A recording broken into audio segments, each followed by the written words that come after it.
did a bit more research this week. Okay. Found a good story out about a monkey. Right. Which I'll tell Ricky a little bit about it. Tell me, come on, tell it now. No, tease me with we it. should keep this. It sounds exciting stuff. That's got him, right? Tell us about this monkey, Carl. You're going to love this one, Steve, right? So last week we were talking about how, like, a lad left his family because there was problems at home and that. He went and lived in the wood. He got airy. Right? No. Leave it there, Rick. We haven't got time to go into it. So that's what happened. And that's what happened. He lived with the monkeys. He went airy. That's what happened. Looked into some other stuff about, like, airy kids and all that. Yeah. Came across this story about a bloke, right, who worked in a zoo. Oh, dear. Right? So... Trouble's brewing. Loving his job and that, but it's quite a lonely sort of job because you don't see many people. You're just dealing with animals all the time, right? So, anyway, he gets a bit pally with a monkey because it's the closest thing to a human. Well, that ape is. Right. Yeah, but you can't really go that close to apes. Well, dangerous. What do you mean? What type was it? Just let him tell the story. Was it a chimpanzee? I reckon it was a chimp, yeah. Yeah, I don't even know. So it was a chimp. It was a chimp. Yeah, but it doesn't matter, does it? So he gets pally with him. Right, so he gets pally with him. They go on holiday together? Well, no, I mean, it starts off just checking each other out and, probably sharing lunch and that together. Yeah. Right? Anyway, this goes on for a while. They're getting on well on that. And then after a while, right, the monkey starts sort of imitating him a bit more and sort of walking upright. Oh, God. Yeah. Right? So he thinks, that's a bit weird. Anyway, they get on really better and what have you. So he thinks he could live at home with me, because we're getting on a storm. Yeah. Right? So he takes him home, and before Is this the beginning of Beneath the Planet of the Apes? I think it is. I think you've seen this on video. I'm worried, because he's already imitating him and they're moving in together. I'm thinking it's maybe a bit like Single White Female. Single White Zookeeper. Oh, brilliant. Right, so anyway... So it's moving in, and it's getting used to sort of the normal human life. He's having a cup of tea in the morning. Yeah, PG tips. He finishes the day off with Finishes the day off with what? It doesn't have him move a piano at one point, does he? Finishes the day off with a little brandy. Yeah. He pours himself. Is he wearing a smoking jacket? I'll tell you what, Carl. You're a maniac, mate. No, this is why it attracted me. It's amazing, right? So he's having his brandy and that, loving his life. Next thing you know, he sort of I don't know if he loses it or he gets shaved, but the top half of his body is hairless. Right? Apart from his head. Right, so he's got a nice... So it's the opposite of the kid. Well, no, yeah. This is what I'm saying. That would happen. Right. Well, hang on, but so you don't know if he's shaved or if it's... How did it say? Then the hairless... What? I'll bring it in for you, the story, and then you can see if I've gone wrong. Keep going. So anyway, so this is going on, and he's having a great life. Then the zookeeper starts getting a bit annoyed because he's having a better life than the zookeeper. The zookeeper's in the zoo. This is such rubbish. So the zookeeper's still got to do a day's work. The monkey's at home, he's partying. Well, it gets to a point when he says there's no point you coming in to the zoo because the whole reason of you being there was because you're being kept there. Right. And he didn't want to bring the memories back, so he said, you stay at home. So you're talking such... Just let him finish. God, I don't know if I can sit here and listen to this drivel. I'm fascinated. It's nearly over anyway, right? It sounds extraordinary, Carl. So he's walking upright, he's having a tea in the morning, finishing the day off with brandy. Gets a bit out of hand, only tries it on with the zookeeper's wife.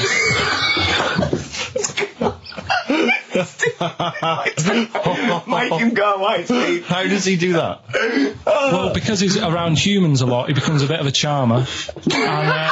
But what is it that he could do to seduce her? Pick fleas out of her? He didn't say. He was built. Yeah, he was well hung. So what about that? What do you mean, what about it, Carl? It's obviously not true. It's obviously not true. This wasn't on the internet. This was in a book. So it's not a quick joke and just put it on a website. This is in a book. I don't understand how... I love that he becomes a charmer. He's got better taste in brandy. Exactly. And what was it that he was doing that seduced her? I don't know. Maybe because he was at home more than the zookeeper was. But what would he be doing, Carl? The fact that he's not going to be talking with her. They're not going to be playing Trivial Pursuit. Maybe she liked the silent type.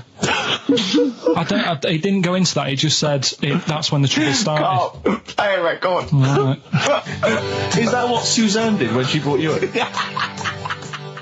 Coldplay, Clocks on XFM 104.9. Ricky Gervais, Steve Merchant and Karl Pilkington. Right, give me some monkey magic, Carl. Hang on, we better do the jingle, ain't you? Oh, chimpanzee that. Oh, you'll like this one. What I found is I found out like a lot of monkeys' names. Like that's how I found out about Oliver. Yeah. What do you mean you found out a lot of monkeys' names? Well, there's a lot of monkeys out there, and you think they're just called monkey and what have you, but they're all given names, right? So this one that I found about, bit of a weird name anyway. It's actually called Crap. Its name, right? And so they're not born with those names. It's not like their parents give them those names. You know, they're just chimps. Yeah. But this one, right? And it's called Crap. Yeah, I know. Right, but do you know what it's famous for? What, crap? Yeah. No. Go on. Is it involved with this show? It's the first monkey to have its name tattooed on its head. Yeah, again, I will say not by choice. There is no way that a chimp would go down to Camden Lock and go, are you a registered tattooist? I am, yes. Yeah, it's the cleanest. Yeah. Go, okay. Can I have a look through your book? I'm looking for something quite gothic, but I'd like, you know, what's your name? Crap. Oh, I'm not sure I can do that because you're not drunk, are you? I haven't had a drink. I haven't had a drink. I've had some Mbongo, and that's all. But no. What are you talking about? The first monkey to have its name tattooed on its head. What are you talking about, There's Carl? got to be more information. Don't tell me you're leaving it there. There's got to be more information. That was it. And then I read it thinking, well, that's weird because that means there's loads of monkeys with tattoos on their head. If that's the first one. No, it could be still the only one. The first and only. Yeah, but would they report that? What do you mean, would they report it? This isn't the Washington Post you're reading. This is mentalists who do websites about themselves every day. What? There's got to be a third Why is act that to that news? story. Why is that news? How did you come across that? Well, First nut monkey with tattoo head. I mean, what are you talking about? But why did it have its name tattooed on its head? No, it didn't say that. I mean, yeah, I know, it's mad. But he didn't say why. Was that enough for you, though? Did you feel satisfied having read that? Did you not have other questions? There's no way that is in the Guinness Book of Records. There's no way that is cited in the Guinness Book of Records. I just read it as like, what a weird name for a monkey. And then, you won't have that on your head. What would be a good name for a monkey? Uh, I don't know, anything but that, really. Yeah. Dave. Ted. But what do you think of that then? Well, I don't know what to think about it because I don't know what you're telling me. I don't know that it's news. I don't know that it's true. I mean, I don't know where to start with that. Is that all you found? You found something about a monkey? I'll tell you, right, when I was searching for stuff on monkeys, right, yeah. I was searching around like I always do, finding information, right? Yeah. And found out, are you aware of the Iceman? The Iceman? Yeah. Go on. Right, and to me, the monkey thing was more... What's the Iceman? Oh, the man that was found in the ice. So you're aware The of him? Neanderthal man. Right, yeah. Ricky, do you know Not a about monkey, the Iceman? though. No, but I just was looking at, like, info. Right. The 5,000-year-old fella who was preserved in a glacier. That one. Yeah. Right. Yeah. Do you find that more fascinating than the monkey? Well, I know that it's true. Yeah, it is true, but do you find it more fascinating? Well, simply because it's true, I find it more fascinating. I can't act on if someone anything that's true is more fascinating. But you see what I get from the monkey thing. You go, I wonder if it was happy about that. And but you accept it straight away. You accept that is true and interesting, and I don't know what that is. I mean, to me, it sounds like a bit of cruelty towards animals. Yeah. Because I mean, if that's true, it's disgusting to tattoo a monkey's head. It's disgusting. Yeah. Do you know what I mean? Yeah. There's no way. That's what I'm saying. It doesn't do it. If a monkey, if they reported that a monkey went in and got a tattoo and chose it itself and then was riding a Harley Davidson down Camden, I'd go, that is incredible. But I'd really want to see it on the news, and it mustn't be anywhere near the 1st of April. You know what I mean? I think you've just blown next week's.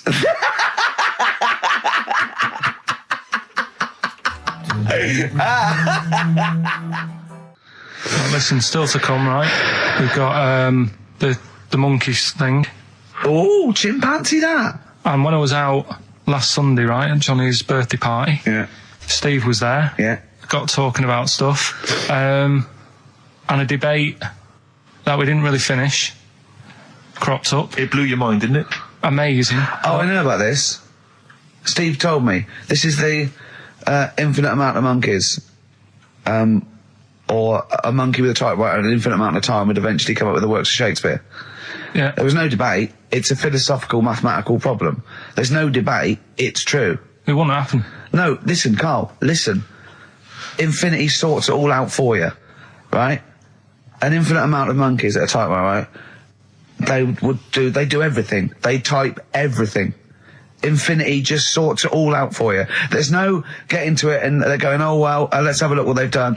This one's come close. Did Romeo and Juliet. It would do it all. It would type everything ever possible, conceivable. Yeah, but... It's a mathematical... Well, we've heard your side of the argument, Rick. And I'll be honest with you, it's a persuasive one. But let's hear Carl, because he heard about this in a pub last week. Yeah, so what's your problem? What's your problem with it? What's your problem with it?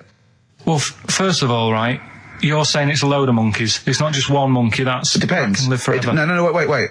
It's either a chimpanzee with a typewriter with an infinite amount of time. He would eventually, by definition, mathematically, type everything ever possible, okay? Or it's an infinite amount of chimps with typewriters, and one of them will type it first time. But already, that's not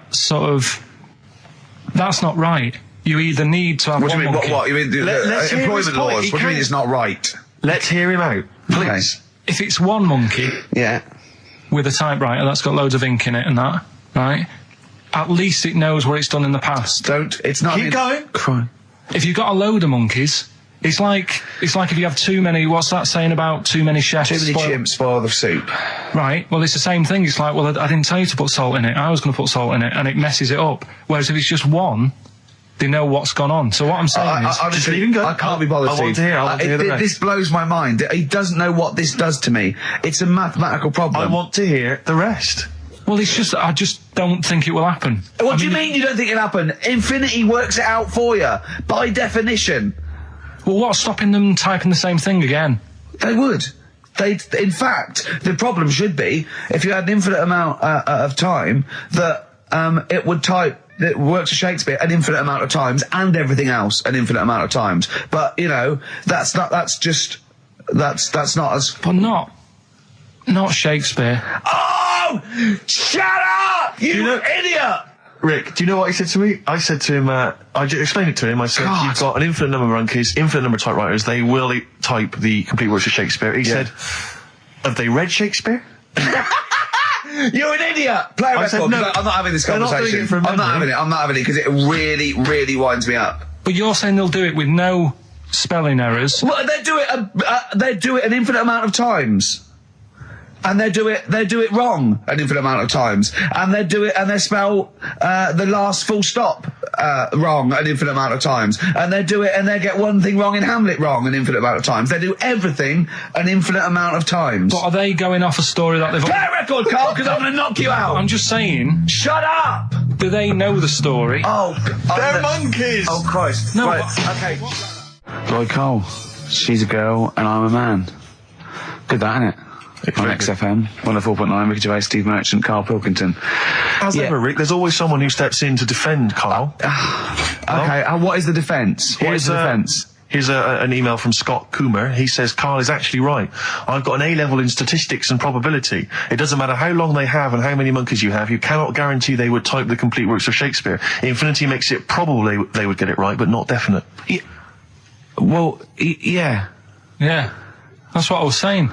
No, you weren't saying, Carl. You don't understand it. Infinity sort of sorts it out. That if they do anything, they nearly do everything, won't they? No, I mean, they'll give it a good shot. No, that's not the point. But the I'd point be is surprised if they did one page right. Right, listen. It's not to do with consciousness. It's not to do with them aiming. They are just bashing away at the keyboard. It's like they're used to show that there isn't consciousness. They chose the chimpanzee because it can type, presumably, hit the keyboard. It's because they hadn't come across you at the time. Yeah. It's to take out thought out of it. It's to take out reason and trying, right? It's just random. They're saying that if you typed enough things, if the computer was left like that, typing everything, if you left it for an infinite amount of time, and they chose Shakespeare because there is meaning behind it, and it's difficult to get it exactly right, to show you that infinity would come up with it's not just Shakespeare, it's every novel. It's everything. Fairly eloquent there from Gervais. A quick riposte, please, from Karl Pilkington. No, I'm just saying, what I don't understand, if it hasn't read it, then how does it know where it's going? Listen, right, listen, right, can I just explain to people, right, some people have said, oh, why are you cruel to Karl? He drives me mental with things like that.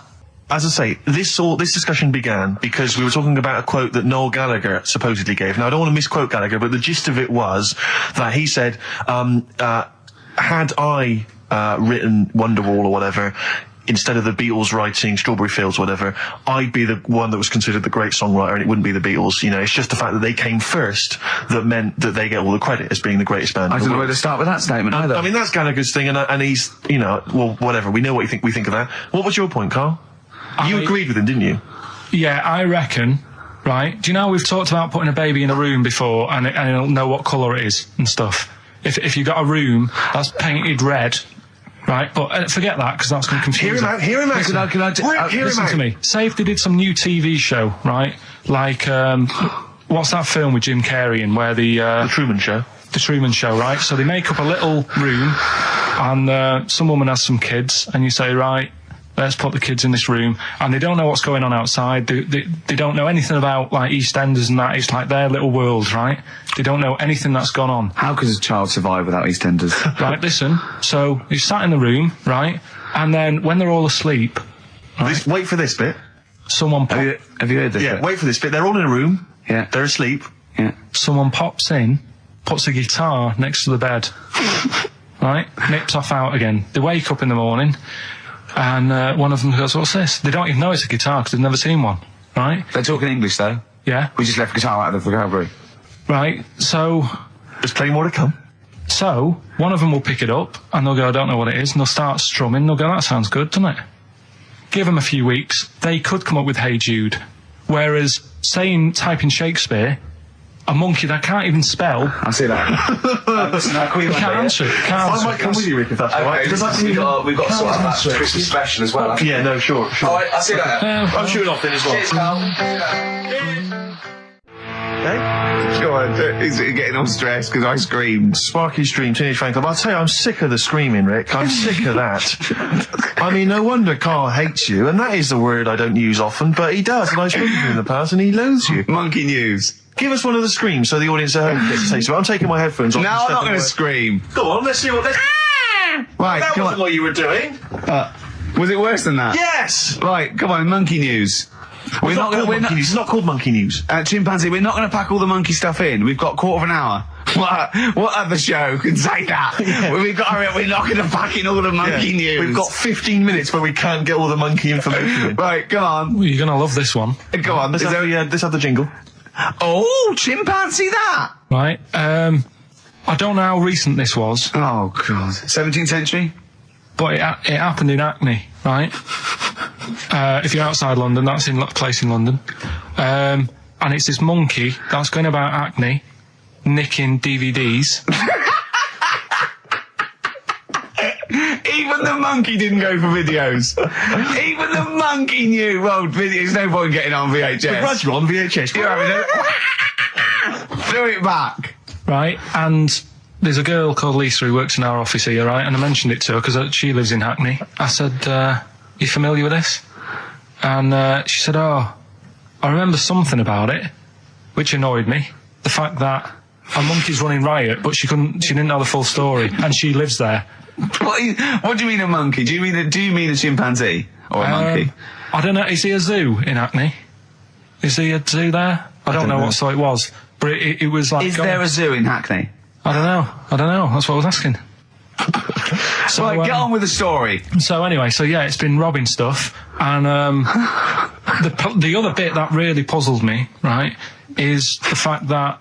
And you're not easily puzzled by monkey news. They took fingerprints. What do you think about that? Well, they took fingerprints presumably because they didn't know it was a monkey to start with. No, they did. They saw it, nicking stuff, and he said get fingerprints. So that means there's more than just one doing it.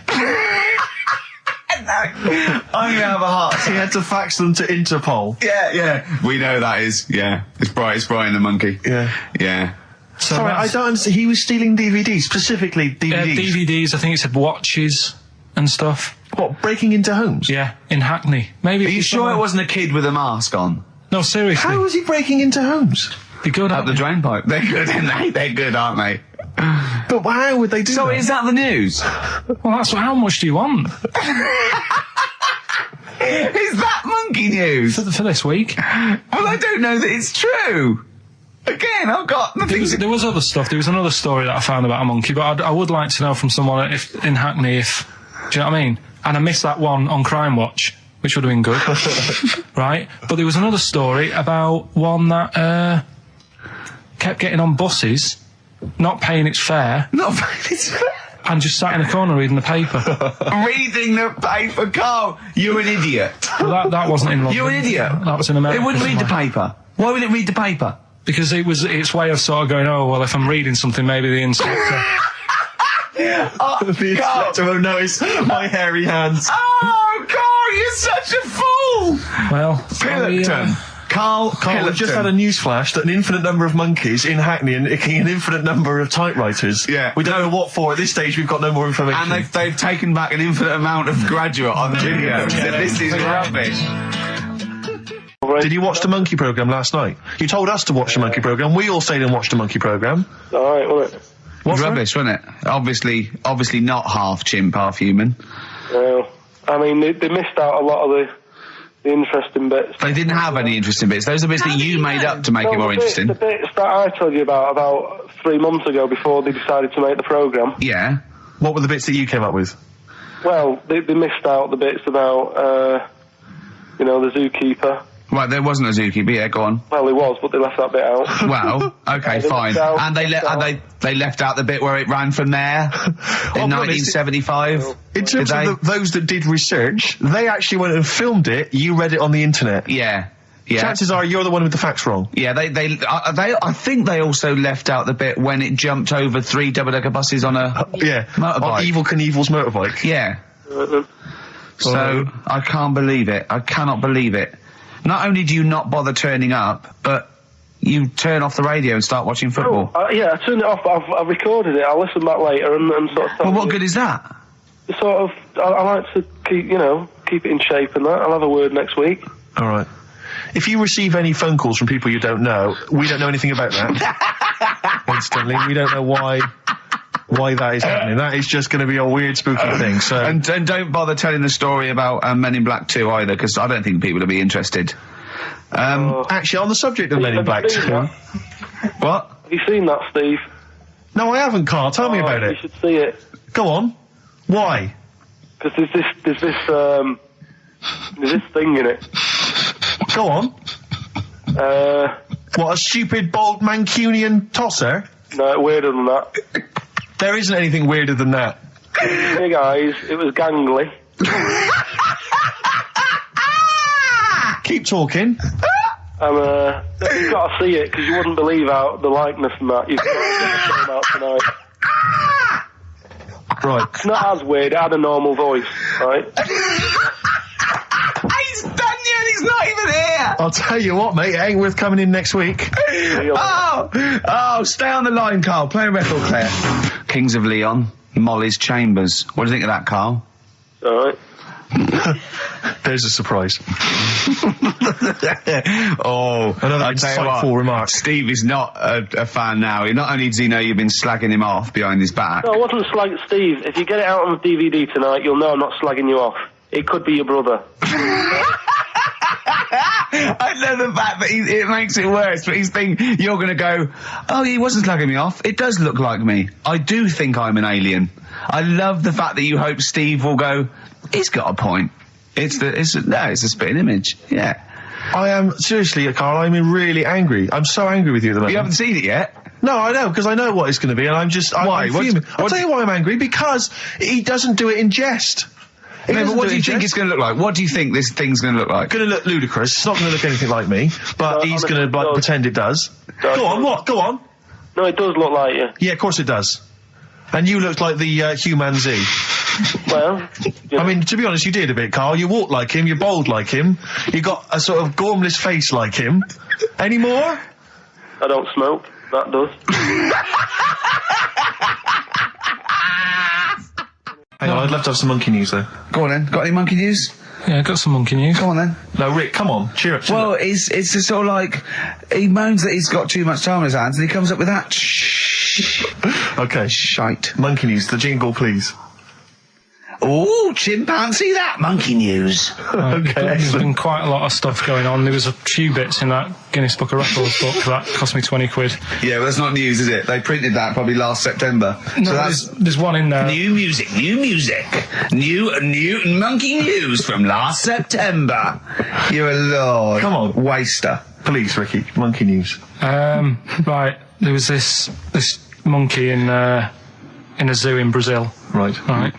And there's a little man monkey, a little woman monkey, and You're a scientist, aren't you? Go on. and they said the people in charge were like, "Oh, wouldn't it be good if they had kids?" Brilliant. Right. So anyway, the chimps used to stand sort of, they'd have their little caves each, and they used to sort of lean on the fence having a bit of a chat and stuff with each other. Right? With a chat, of course. Well, Just gossiping, yeah, gossiping. the equivalent sort of thing. Yeah. So anyway, they were getting on a storm, and like the zookeepers were like, Can you hear that, cheapest chimps this week? I thought it was fascinating. Yeah, just gossiping, I understand. What's any monkey news? I don't know, let's tune in. What was monkey news this week? Come on. It was from last September. so they were there was stood there having a chat, and the zookeepers were like, I wonder if they're ever gonna have kids and that. Yeah. Anyway, it went on for ages. This just chatting, no sort of action. Blimey. So what the zookeepers did was they said, I know they'll have kids. Are we letting that go? They were just chatting. Are we just letting that go? We're letting it You know go. what I mean? Just doing whatever monkeys do. Okay. Right?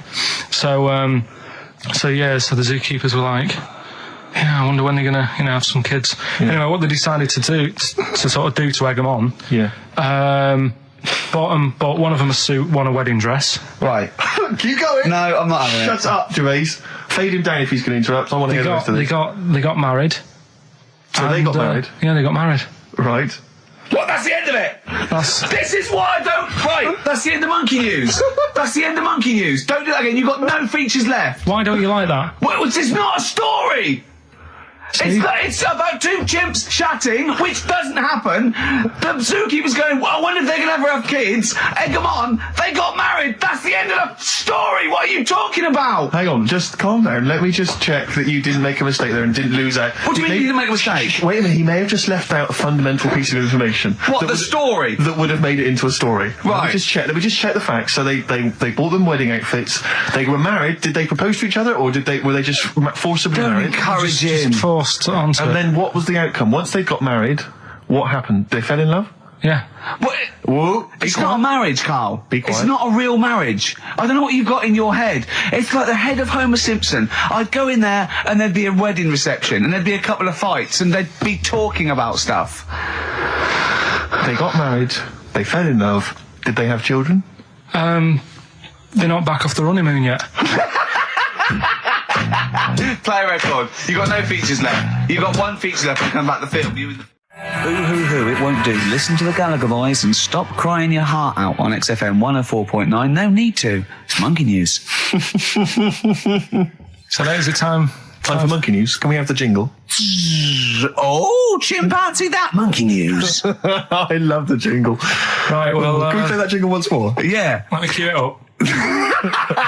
So, chimpanzee, that monkey news. Oh, it's brilliant. Well, listen, it's from Steve. Okay. Right? Now, what it is this monkey, right? Yeah. Don't know where it was. Mm-hmm. But there's a bit before the monkey anyway, right? Jesus. It's this, now listen. Shoot me. Right? It's a bank. There's this bank, right? Busy bank. Normal day, everything's going normal, right? Busy bank, people going in, doing what they do, seeing about mortgages and stuff. Yeah. Everything's normal, everyone's happy, right? Yeah. So anyway, it's quite busy one day. Fella comes in with a gun and a balaclava on. Up to no good. Right, I'll tell you now, Carl. if this fella turns out to be any ape or monkey related species, you're never doing this again. You're never. So just, if you want to finish it, it's at your own risk. But if this fella who robbed the bank turns out to be a chimpanzee, that's the end of monkey news. All right. Okay, let's hear the end. It's a lovely day in a lovely bank. Everyone's happy. Everything's normal. The man comes in the balaclava. Man comes in. Starts, Is it a man? Starts waving a gun around. Shut up, Rick. Let him finish the story. Starts waving a gun around. Yeah. Right. Up to no good. So everyone's thinking, oh God, wish you didn't come in here. It's not going to be a good day. How tall is the man? Shut up. Let's hear it. Everything, oh God. He's telling everyone to get down on the floor. Yep. In what? In English? In English? Yeah. In English? So. Yeah. So everyone's panicking. Everyone's getting on the floor thinking this is it. This is, it's all over. Yeah. Just when you think, it's all bad news. Yeah. It's all bad news. Doors swing open. Little monkey wanders in. God, it's worse. Shut up, Rick. Little monkey wanders in, right? The robber's like, what's going on here? He's telling it to get down on the floor. I don't think it was taking any notice. No, right? it was just busy asking for coffee. It runs in. I don't know if it was going to withdraw or deposit or whatever. It wanders in, right? Goes up to the robber. Where did it come from? Shut up. Will you let him finish the story and then ask questions? That's only fair. Okay. Wanders in. Runs up to the fella with the gun, takes the gun and the bag of money off him. Everyone's like, yay, we've been saved. Then the monkey starts backing out with the gun and the money. Shut up. Sit down and I'm having this. And he does a runner with the money and the gun. No one's seen it since. You are an idiot. I mean, you have said some stupid things in your time. What are you talking about? Story that happened. No!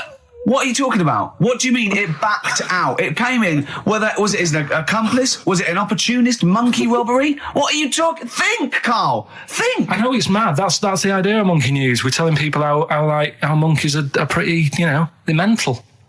They're up to no good. What do you think? They've never seen the monkey since. What, did he have a getaway car waiting? Did he swing his way to freedom? Where was this? There's no details. Don't talk rubbish. Well, yeah, Steve emailed it in. He's got it off the net. And the funny thing is, can I see it? Have you got the information there? Yeah, the funny thing is, it wasn't just him who sent it.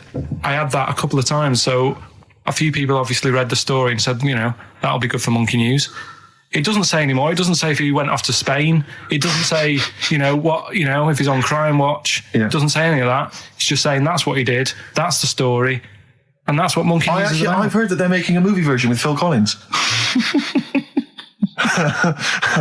So I look forward to that and Julie Waters. So that's this week's Monkey News. If you've got any, anything. No, don't bother. In your town. That's the end. No, that is the end. That's the end of Monkey News. No more Monkey News. This is bit of Queen. It says it here in this email, Rick. It's got to be true. Right. So let's see as well.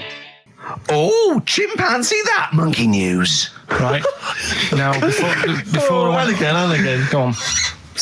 Oh, chimpanzee that Monkey News. Brilliant. Right. Right. Before I went away, I told you about Alfred. He was the monkey where there was a robbery going on in a bank. And then he nicked the robber's loot and backed out with a gun. Yeah, he sort of stole. He robbed the robber, didn't he? Yeah. Did he take his gun as well? He took the weapons. He took all the weapons. There was like a couple of robbers. He managed, because they were so amazed that a monkey was coming in. It was like, don't talk shite twice. Right? Anyway, got a follow up to that. Okay. Now, what was that monkey's name? Alfred. That was Alfred. So anyway, because a lot of people wanted to know, well, what did he do? Did he go off and have a holiday? Did he? No. Right, so the follow up is, what happened is the monkey had the guns, had the cash, which was $250,000. Sure. Right. It went back to the zoo.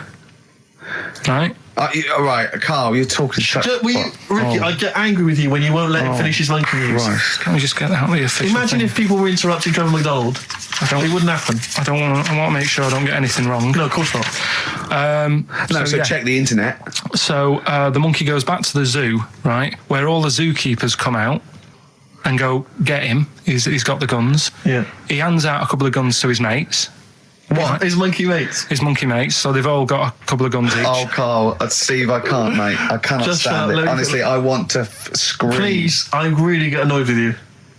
They tried to do him a deal. They said, how about if... I'm going. Tell him that. I'm not going. No, I can't. Step out from a... Okay, we'll just do it. Look, don't listen. Step out and I'll paraphrase what I hear for you when you come back in. Step out. Now, please, I need to hear the end of this. This is monkey news. This is important stuff. Right. Ricky now has left the room. He cannot bear to hear, which is surprising to me. Right. So anyway, so yeah, they've got the money, and they say to the zookeepers, "How about we give you some cash?" Yes. And they go, Sorry, hang on. Sorry, the zookeeper said that to the monkeys. "Yeah." Right. No. The monkeys who have got the £250,000, Right. say to the zookeepers, "We'll sort you some money out if you let us go." Sorry, Right? the monkeys say to the zookeepers, "We'll give you some money." Yeah. You don't see any problem with that? Right. Listen. Okay. It's nearly finished. Right, I'm listening out there. This is ridiculous. Go. What do you mean the monkeys say? What do you mean the monkeys say to the zookeeper? They were probably holding the money out, like kind of going, "Look, we'll do your deal." Right. Okay. Come on. And what happened is, I think they were happy with that. I think they left, and that was that. They wanted to get out of the zoo because they didn't like it in there. There's the thing. Right, I don't... Just have a look. Right, Carl, think. Right, how did they get out in the first place, this one? Just let Steve have a... So why did he go... So he went and robbed... He thought... What, he knew there was going to be a robbery that day, did he? He might have been getting some money before they went to escape, and then that happened and they had more money. They might have been withdrawing some stuff out. What do you mean? No. If he was planning on leaving the zoo, he's going to get his savings. What are you talking about? What have you read there, Steve? I've got a feeling this is a review of one of the Planet of the Apes films. I think it's Escape from the Planet of the Apes. I'm not certain. It could be Beneath the Planet of the Apes. Right, Carl, think. Please think, right? So this monkey, right, he leaves the zoo, right? So he leaves the zoo, which he can do, presumably what? They leave him the keys or what? They're chatting to him, they might as well. He goes to a bank. What's he thinking of doing? Sees a robbery, probably by chance. He probably wasn't tipped off, was he? Or has he got one of those police scanners? Probably got one of those police scanners. Well, I think he was going to the bank to get a mortgage to build I think he wanted an extension, didn't he, on his cage? Think of that. And so I love the fact that he hands out the guns and they do a deal. It's honestly, you've got the best mind working on radio today. It's incredible. The only person who makes less sense is Terry Wogan. He goes up and down, doesn't he? I can't understand his sentences because I don't know. No, it's like free-form poetry. Yes, I don't know whether it's the end of a sentence, in the middle, Sure. a new one. Yeah. But Let's have the jingle again, a record, and then we'll probably have to wrap up the show, I imagine. that was chimpanzee that monkey news. Chimpanzee that monkey news night. Excellent. Good. So we'll sort of get some monkey experts on maybe next week to dissect it. Right. You ready? Yeah. Right. There's this monkey. Right? Oh, yeah. It's called Jack. Yeah. Right. I got pally with this bloke who worked in a railway station. How? Pen pals? I don't know. I didn't say all that. I'm just telling you. I'm not sure. Chat rooms on the internet. So anyway, he's helping him out all the time. It's this fella's job, right, to sort of make sure it's safe for the trains to come in, that sort of thing, right? But he's always working on his own, so he's got his mate Jack in with him, right? This little monkey, and they're having a good time. They share lunch together and stuff like that. Anyway, it gets to a point when the fella whose job it is, right, starts getting old. And Jack, the monkey, starts getting more involved. Presumably this is a chimpanzee as opposed to a monkey, you mean? When you say monkey, it's generic term, you mean chimps usually, don't you? Yeah. Go on then. So, he's clocking the fella doing his job and he's thinking, I can do this, right, the monkey. I love it. Yeah. He's helping out, he's pulling down the levers and stuff, so the train's sort of coming on the right line. Sure, yeah. He's clocking it, he sticks his head out the little window, see the trains coming and that. I have British Raider listening. Yeah. Right? In the end... Oh, yeah. The fella whose job it is, he lost a leg for some reason, couldn't work anymore. Lovely. Gave Jack the job. Yes. Right. Okay. The railway company are happy with that. I'm sure they interviewed a number of people, but he was the best monkey for the job. And that's That's good, isn't it? Well, it's not true. Right, once again. Well, it's not true. Don't hand Steve a piece of paper that someone put on the internet who is probably a bigger mentalist than you. That's not proof. It's not true. At no point did a railway company give a chimpanzee the job of signalman. It was ages ago. What? Steve, when was it? It was Before about trains, 18, probably. Well, it's in the 1880s, Yeah. according to this piece of paper, which is what you've based your monkey news on. Now, of course, I think ITN and a lot of the news channels, they tend to get lots of independent confirmation of their news before they give it out as fact. But you've got an email from someone, so let's assume that's real. It says, for this, Jack was officially put on the railway payroll, earning 2 cents per day and have half a bottle of beer on Saturday. That's what we pay you, isn't it? He doesn't even get the beer. Oh, dear, he's not allowed to drink, are you? Someone emailed in actually and said, Carl, some years ago, did you die? And they took your face and transplanted it onto that of a chimpanzee. It would make a lot of sense. I've never seen you. He always has t-shirts right done up and long sleeve. I bet he's hairy under there. Yeah. I bet you are hairy because you have to shave right up to your eyes. You're one of them, aren't you? And I can see the growth and it comes out the top there. Are you really hairy underneath? Pretty hairy. Are you really? Well, what's wrong with that? You're a humanzee, aren't you? That's why you're fascinated with them and why your IQ is sort of about 80. I think you might be. I don't mean there was any. I think it was a genetic sort of throwback. Well, you're pretty hairy. Look at your arms. What? Just look, give me that banana and shut up. Play a record. That's mine. No, come on, we should do monkey news now because I know you want to save it, but I think you should put your best stuff first. You never know what will happen. You know what I mean? Always put your best stuff out there. Let me just get it out of the... Okay, well, while he's getting it, can we have a jingle for monkey news? Yeah. Chimpanzee that monkey news. Tell you what, right, about putting your best stuff first. Yeah. Right. Do you know we were saying the other week about in Chinatown? Not really a town. Well, it's not a town, right? And like the restaurants, they have like those horrible dead ducks and chickens just hanging in the window. Yeah. an octopus and all that just hanging there. Yeah. And that doesn't like make you want to go in, does it? No, sure. This morning, walking through Soho on the way in, walked past this sort of strip joint place. This woman said, "Do you want to come in, sir?" Right, turn round. She must have been about 80. So you're equating her to a hangy bit of octopus. Well, you it's just said, a- are you performing? And a chicken. I'm just saying, again, put your best stuff at the front door. Yeah, good thinking. Right, anyway, bit of monkey news that's been sent in. Right. Gareth in Catford. Right. Good work, Gary. Basically, it's about this monkey Oh, yeah. Oh, yeah. in the jungle. Yeah. It's got a gig at an hairdresser's. What are you talking about? What are you talking about? What are you talking about? It's got itself a nice little job going in an hairdresser's. As what? It gets people sitting down, and what it does before the people have their hair cut, that it sort of sits there, and it goes through people's hair, makes sure it's clean, and people are loving it. Right, backtrack So it's a pet monkey. It's nothing to do with it getting a gig in an hairdresser's. It's a pet monkey. It's not working at Monkey and Guy. Yeah. No, seriously, it's in there. I think it might have started off as a job, and then. So what does it say? It says junior £15, stylist £35, and monkey £63. So I didn't quite follow. It's in the jungle. It was wandering about. Maybe it did But start it off. looks good. Its hair looks good. Someone thought, hang Yeah, on. but never ever. You see, people make that mistake with hairdressers anyway. I always say, well, if the hairdresser's got a good haircut, go to where he's going. So, Can we just go back to Monkey News for a second? so anyway, that's why. Yeah, I didn't quite follow why he's still his salon is in the jungle, or where is it? No, he was doing what he does in the jungle, right? Right. He's walking about. He wanders into the hairdressers. Yeah. maybe they didn't have him on, like, as a job straight away. He was just there. He was People training, said, this is yeah. nice. He's sat there picking the nits and what have you. Carl, I don't know where to start. Then- it's just it's the embellishment. You don't he walks from a jungle to an hairdresser's. I mean, you're an idiot. You really are. I'd love to see you try and get a job in an hairdresser if there was another monkey up for it. You'd never get a job.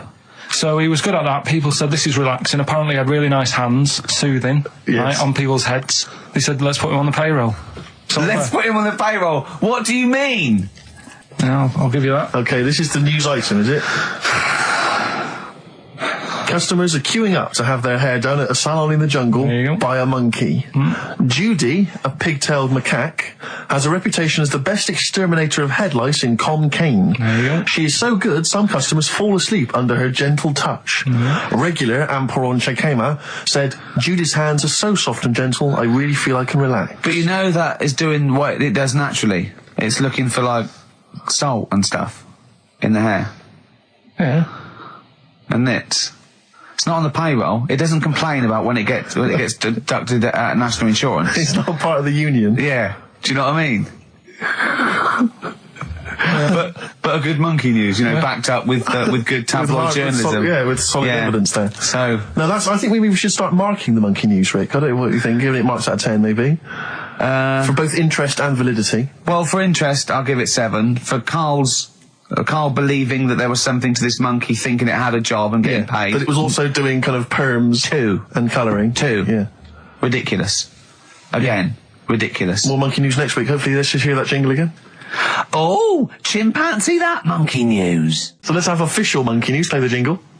Oh, chimpanzee that monkey news. Right, we've got to be quick. Go on, But, this is something that was sent in to me ages ago, and I don't know why I haven't done it yet, because it's brilliant.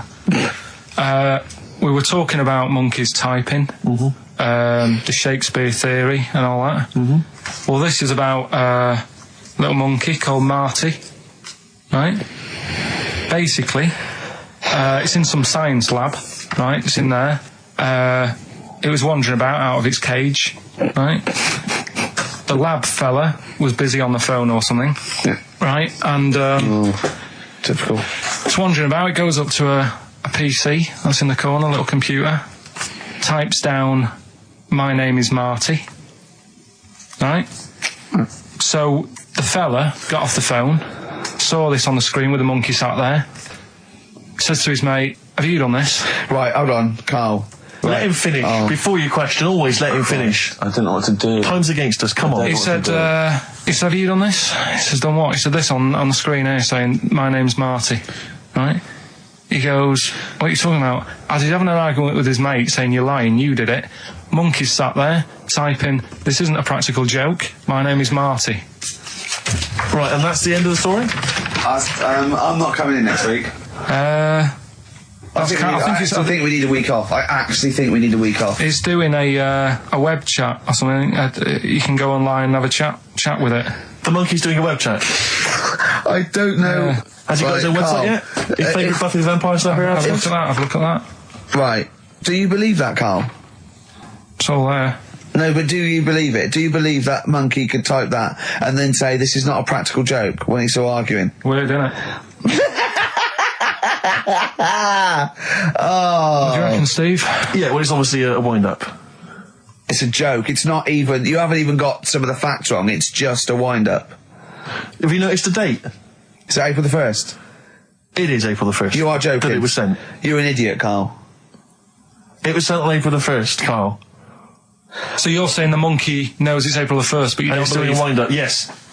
Yeah, I think the monkey has thought, I'll do it on April the 1st so that people think that it's a wind-up. In actual fact, I am a monkey that can type and read. It's a shame you never went into investigative journalism. You could have brought down, the Watergate scandal. Poor Carl. Well, I was thinking of a song that sums us 3 up. Yeah? What are we? What do you think? How would you sum us up? Tricky. Well, young, gifted and black. True enough. Apart from a couple of them. Yeah, well, we're not gifted. No. And we're not very young. No, I'm certainly not. Shall we take a week off? Yeah. Should we maybe just knock it on the head altogether? We'll take a week off and see what happens. Okay. See you next... No, let's not see you next See you in a week. couple of weeks. Yeah. Cheers then, Carl. Is there some monkey news? Goes without saying. Of course. Really, that monkey news is safe, isn't it? It's not like... You're always going home with monkey news. You know it's there. Yeah. It's like songs of praise on a Sunday. Well, it's that time. It's getting exciting. We've got Rockbusters results, but before that, a little bit of monkey news with... Oh, chimpanzee that monkey news.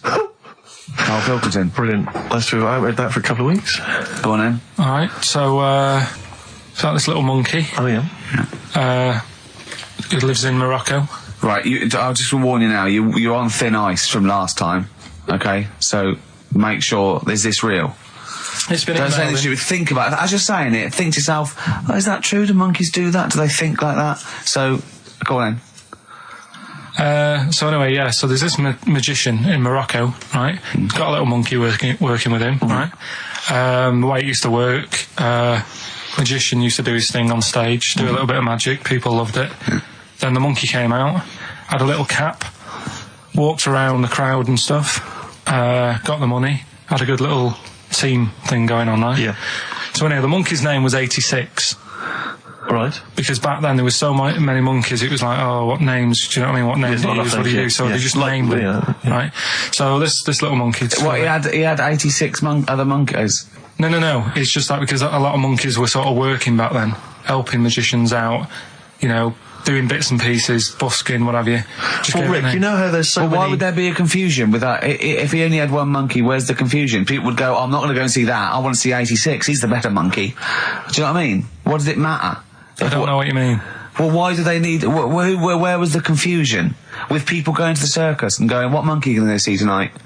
I don't know. It wasn't a billing, was it, with a monkey? But Rick, it's just the same with humans. You know, there's so many humans now that we can't give them names anymore. Yeah, they all exactly. have to have numbers. Exactly, yeah. There's so many humans, you know, with 5 billion people. We can't give them names. It's impossible.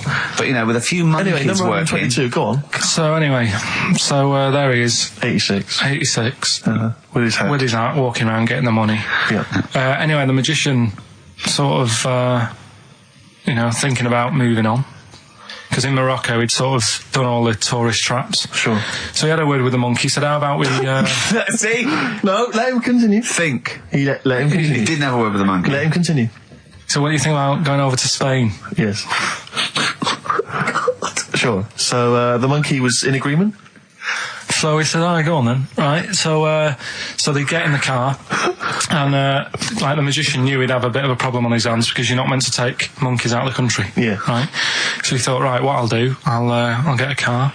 Right. Right. Stick the monkey in a boot. Right. Get on the boat and hopefully sort of, you know, stick it in some luggage and what have you. Yeah. We'll be over there, we'll be earning big money, everything's going to be great. So the monkey was like, brilliant. So they get in the car, they're on the way to the boat, and pull over at a petrol station. And just before filling it up, he opens up the boot and he goes, you all right in there? And it's like, yeah, sound. So he leaves the boot open so it can breathe and get a bit of fresh air whilst it's filling up. Goes in to pay the money. Yep. Pays the money, goes, I'm just paying for the... Right, this monkey is not going to drive away in that car, or we're never doing this feature again. Carl, what happens? What's number 86 up to? So... 86. So, That's the ending, isn't it? That's the story. Come on, let Carl finish the story. It better not be. Brilliant. You're going to love it. Right, so he's in the petrol station, and he's going, right, I'll pay for pump 4. And the fella says, what are you talking about? Pump 4, isn't that a monkey? No. Sometimes I use numbers for monkeys, sometimes I use... No, I mean pump 4. Sure. Yeah, so he says, on. what are you talking about? There's no car at pump 4. Right. Keep going. Sticks his head out of the door. Yeah. The monkey's giving it some. Went over to Spain on its own. I don't know what to do. Well, hang on, let's just get a couple of the facts right here. What do you mean, couple of the facts, right? There are no facts. So, number 86. Number 86 he drove to Spain. You are, honestly, Carl, you must know. It was an automatic. Right. Carl, you must know that is shit. There is no way a monkey...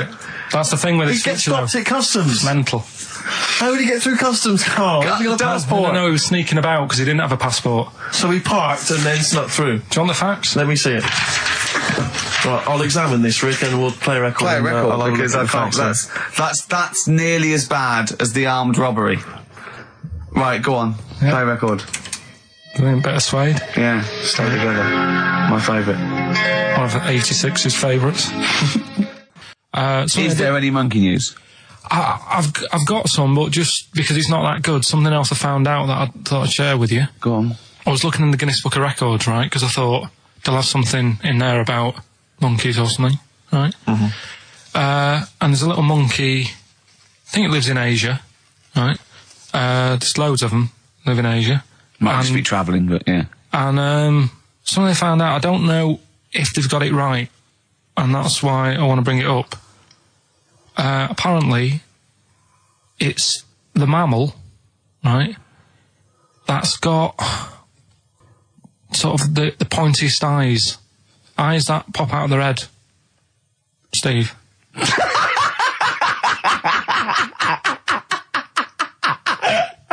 Now, the thing is, right, I thought that's interesting. Yeah. Apparently, it's the biggest with the sort of goggle eye type thing.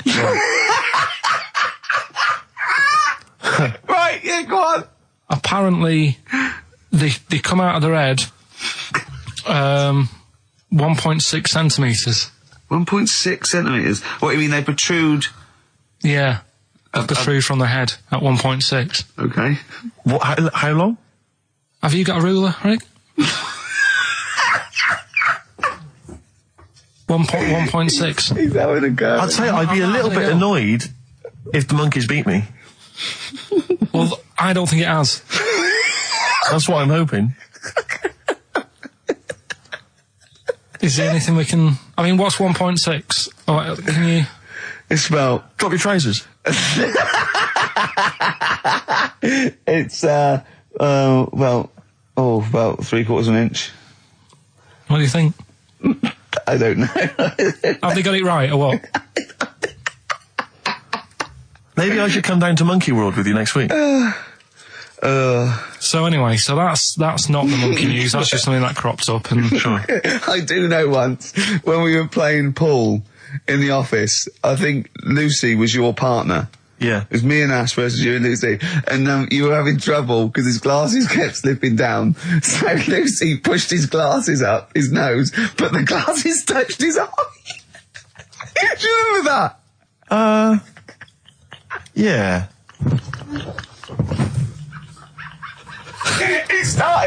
He started it. Well, you're the one who joined in. I know, and I feel bad now. Yeah. He makes me nervous when he goes, yeah. It's like, play a record. No, I'm just trying to think about which part of your fat, middle-aged physique I can pick on. The tits are big and Yeah, stuff. yeah. Oh, the belly. Sure. Oh, what do you think of that? Oh, that's... What is that? Play a record. but anyway, yeah. So today's isn't that happy really. It's about some monkey. I think it was a chimp. Who's an ape? Go on. He tried to. I mean, the story sets off at a sort of a weird thing. Yeah. It's something about he went to Russia to do some business. What are you talking about, Carl? It jumped past that bit though. It didn't start there. What are you... Do you know what I mean? It didn't tell you what he was doing. It just said there's this monkey went to Russia. To do some business. I know. Do some stuff. I don't know. Bit of monkey business. And anyway, didn't work out. So, they were furious. We wanted a surgeon. You send us a monkey. Anyway, ended up being homeless. Oh. No, you're It's always joking. taking a turn for the worst. What, couldn't even get into like a tree hostel or anything like that? That's the problem. And God. ended up homeless. Got in with some tramps. I don't know where to start. Come on. So he's knocking about with some tramps and stuff. Sharing drink and what have you around a little fire. They broke into some home, not sort of squatted. Right, so In some not homeless flat. anymore. Problem was, he had a roof over his little area head. Yeah. And he goes, this is good, we're having a good time, this is sorting me out. Yeah. He had his He mate. said that in Russian, though. What was he eating? I don't know, it didn't say. But they're in this house. Well, he could only be eating sort of like, fruit, nuts, vegetables. They classically sort of don't eat, pork pies and. But they've got drink McDonald's coffee. in Moscow now, so Sure. you probably chow down on that. Yeah. Anyway, there was a bust. I knew this was There was a bust in the flat that they were squatting in. All the other tramps sort of knew what was going on, legged it, left little chimps out there, got arrested. And they thought it was a real fella at first. They were like, get him, he's obviously just a scruffy bloke who hasn't had a shave and stuff. Yeah. Hasn't shaved his back for a while. Or his face. His head. Got him down the station, and the boss was like, what's going on here? We've got a monkey here. He was like, what? He said, you arrested a monkey. Well, so the arresting officers hadn't noticed all the way to the station that he kept slipping out of the handcuffs and was going for the entire journey. They didn't notice till they got there. What, did they put a hood over his head maybe and just like, I don't know. I'll give you the story if you want. There's the headline. What is it? What's the headline, Steve? I don't want to see it, but... The headline, this is once again from supposedly reputable news organisation Ananova, homeless monkey arrested in Russia. Did you read on, or did you see the headline and make up that whole story? Most of it is there. What isn't there? What bit isn't there then? I think Steve can have a look over it, check it out and stuff. Point out the embellishment for me, Steve, will you? Well, what it doesn't say is that the police didn't realise it was a monkey. That's what I was guessing. Really? That they got it back and said, what are you doing? We've got a monkey here. And they go, yeah? Oh, God. Familiar with the phrase monkey business? No, never heard that one before, Carl. That's brilliant. Right, well, it came about. This has been emailed in and I haven't really had a chance to look at it, so I'm just weighing it up now. This is the biggest shambles on air, isn't it? Really? I'm ashamed of it. What was Dr. Fox? Dr. Fox must have been really polite. He must have been thinking, I don't know how to put this. He must have wanted to scream and go, you shouldn't be in the radio authority. My parents listen online. I can't look them in the eye. Right, I think I've weighed it up. Long time ago, right? Yeah. In the olden days, yeah. In the Amazon jungle. Yeah. Right? Yeah. Little family of monkeys in there. Mm-hmm. Right? Having a good life. Right? Didn't have any predators in there. Right? So, they were loving it. Yeah. They had a load of food around them. They had loads of banana trees. Yeah. Right? No, I don't think so. No, they did. Sorry. Everything's going great. So, they're happy in that. They go to bed. Okay. Wake up in the morning, load of bananas gone. Ooh, hang on, interesting. Hold on, wait a minute. So... Either your dad's been around, or... This isn't the great Amazon banana robbery, is it? So anyway, turns out it was another load of monkeys from another part of the island, from the rough bit. From the rough bit! I love it! They went into a middle class area. They're the ones with the earrings and the leather jackets. Oh, that is brilliant! From a rough part of the island. So the monkeys thought, well, there's no point getting into a fight with them because they're harder than we are. Yeah, of course, and they carry chains. So... I love all this conjecture. They got flip knives and tattoos. Yeah, go on. So basically, they said, let's do some business with the bananas. Let's do some business with the bananas. This is such shit! This is such... What are you talking about? Oh, Christ! Right, calm down, we haven't got much time left. Oh, God! What do you mean this? Forget it. No, don't forget it! Carl, do not press that! Switch the record off. Switch the record off. Christ. Switch the record off, Carl. What are you talking about? What do they do? Oh. Let's do business with the bananas. Yeah. So they said, well, rather than them coming robbing them, we'll flog them. So that put a stop to it then. The monkeys came. They didn't have money. They said, give us some bananas. And it says here... So what, they exchange bananas for bananas? For berries and nuts. So that's where the phrase monkey business comes from. Little business to set up. Right, there, God. That's the end of that as well. So that's the end. That is a shame. That's the end of Rockbusters and Monkey News. Well done. You've done it in one show.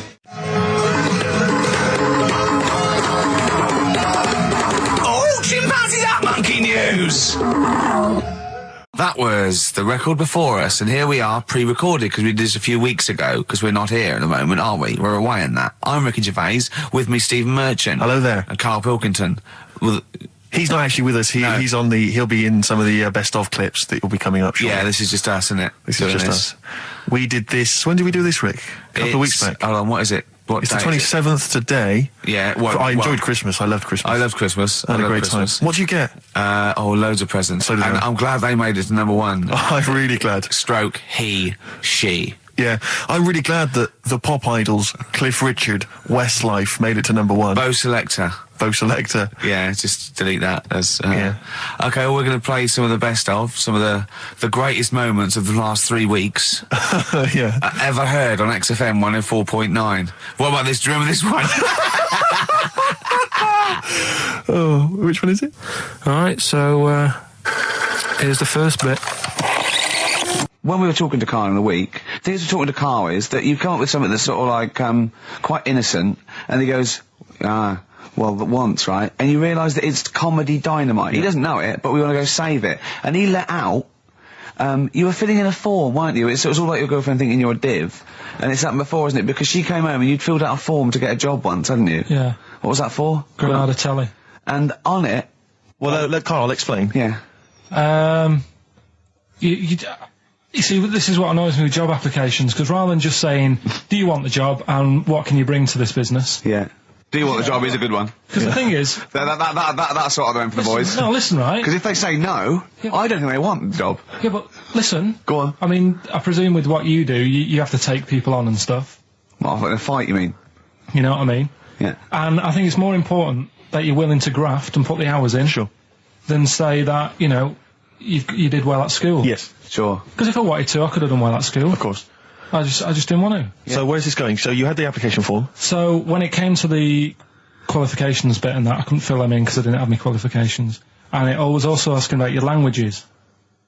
And I put down English quite good. English quite good. And his girlfriend came over and seen the form that he'd sent off. This was a copy of it. Yeah. And so she went, oh, you know what I mean? So that's what started, you know, the disappointment. So they're going to get that and think that you're not English. I don't think I've got it. It was ages ago. Right. How long ago was it? Oh, well, it was when I was still in Manchester, so 5 years ago. I don't think you've got to know. I think you'd... There could be a long list. I mean, there's probably a lot of admin problems in that organisation, but they probably... But what I meant by it is that I can speak English, but I don't know all these long words that people use all the time. Yeah. Oh, God. Oh, can I just tell this quickly? In the week, I'm talking to you now, the listener. Usually I don't. Yeah. Carl said, about embarrassing him on air and that, and he's worried about his education, and he was worried about not knowing long words. Like, we come up with any long words. And he said, no, I was scared you were going to ask me something about someone, and he's Eastern European leader. His surname is Milosevic. And Carl said, so I learnt it this week, and learnt it so you can't catch me out in case you start. I said, what? And he said, he thought about it, and he went, Flobodan Milosevic. Got the surname right, though, didn't it? So what's his name? Right? What's his name? That's how Bill and Ben would address this leader. How would they have said it? Flobodan Milosevic. What's his name? Slobodan Yeah. Milosevic. Yeah. Well done. Chris Campling Yeah. did a review of the show. Right. And basically said that Karl Pilkington is a creation of Gervais and Merchant. Well, if only that were the case. He said he started off saying he liked the show. Yeah. He was excited. Said it was a good show. A lot of the jokes. I'm already questioning his critical faculties. Yeah, exactly. And basically said that we didn't contribute much, or seemingly didn't seem to contribute much, and we couldn't sort of like ad lib or anything. We just laughed at, particularly me, laughed at Karl Pilkington, who was coming up with some, quite funny stuff. Yeah. Right? But then he does a twist on it. He goes, but the thing is, we're the puppet masters. He's a created person. We've created the persona Karl Pilkington for our own amusement. Right. He bases this on simply that we talked about... What was it we talked about?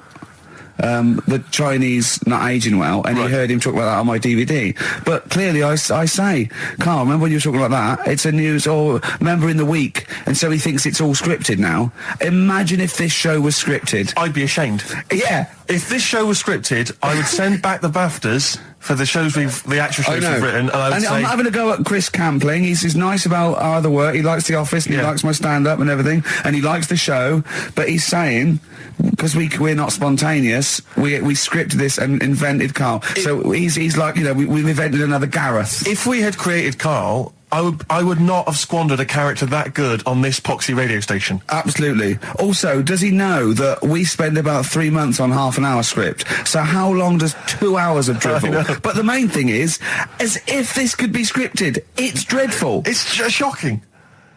Or maybe this is scripted. Hang on, you've lost me now. Let me just check the script. Maybe Chris Campling does not exist. Maybe I've made him up. I don't know what to believe. See, the name doesn't wash with me. What was his name? Chris Campling. Sounds odd. That's something that I made up, isn't Campling's almost like a joke. It's almost like a gay name, isn't it? Oh, he's a Campling. So I think this is scripted. Yeah. I think I've probably made this whole link up, and Carl is a creation. Campling, that's not a real name. I made it up. I should have come up with something better. Yeah. Sorry. Down to the River by Bruce Springsteen on XFM 104.9. So, that little fella in the Times thought Carl was just a puppet. We created him. He's an actor. What's his actor's name? Brent Hogwell. we got him from Spotlight. Brent Hogwell. This stupid, dopey Mancunian accent, he just puts that on every week. Yeah, exactly, yeah. Yeah, he speaks rather like Hugh Grant. Yeah, yeah. And we just got this whole world around him. We set a whole... What do you think about that? He had his head shaved, especially. Exactly, yeah. So, yeah, would he think that, maybe if he's looked online, see me head, and he's noticed how round it is and that, does he think it's sort of been... morphed into that shape just for the show, just for 2 hours on a Saturday? Yeah. You spend 5 hours in prosthetic makeup like John Hurt in The Elephant Man. Everything about him was made up. Yeah. We created him, because I remember coming up with Auntie Nora. Oh, yeah. You said, Rick, we need another character. I said, what about giving him an Auntie Nora? Doesn't sound convincing, I said. Yeah, and you said, what is it about? I said, well, I don't know, she farted for 5 minutes and she's got a fanny like a split tennis ball. No one's going to believe that. Yeah. Oh, that brings us neatly. Well, let's put that to bed now. So, Chris Campling, honestly, we do not script this shambles of a show, and Karl Pilkington really is like this. If you want, you can meet him. I'd love to send Karl for a drink with Chris Campling. Can we do that? And then he'll eat his words. Chris, if you're listening, honestly, this isn't a stitch-up. As I say, I'm not having a go at you. It's a very well-written article. It's very, very fair. You're just complimenting him on his grammar. Yeah. It's a very well-written article. No, I'm saying we're not having a go. It's not like he snagged us off. I would just love him to meet Karl Pilkington. People in the street come to me and say, is Karl like that? And I so want them to meet him. Yeah. Or maybe he can send in, if he's online, he can send in 5 subjects for Karl to talk about that we couldn't possibly know about, just so he knows that we just really do throw things at Karl and that drivel comes out. Imagine if it was scripted. What?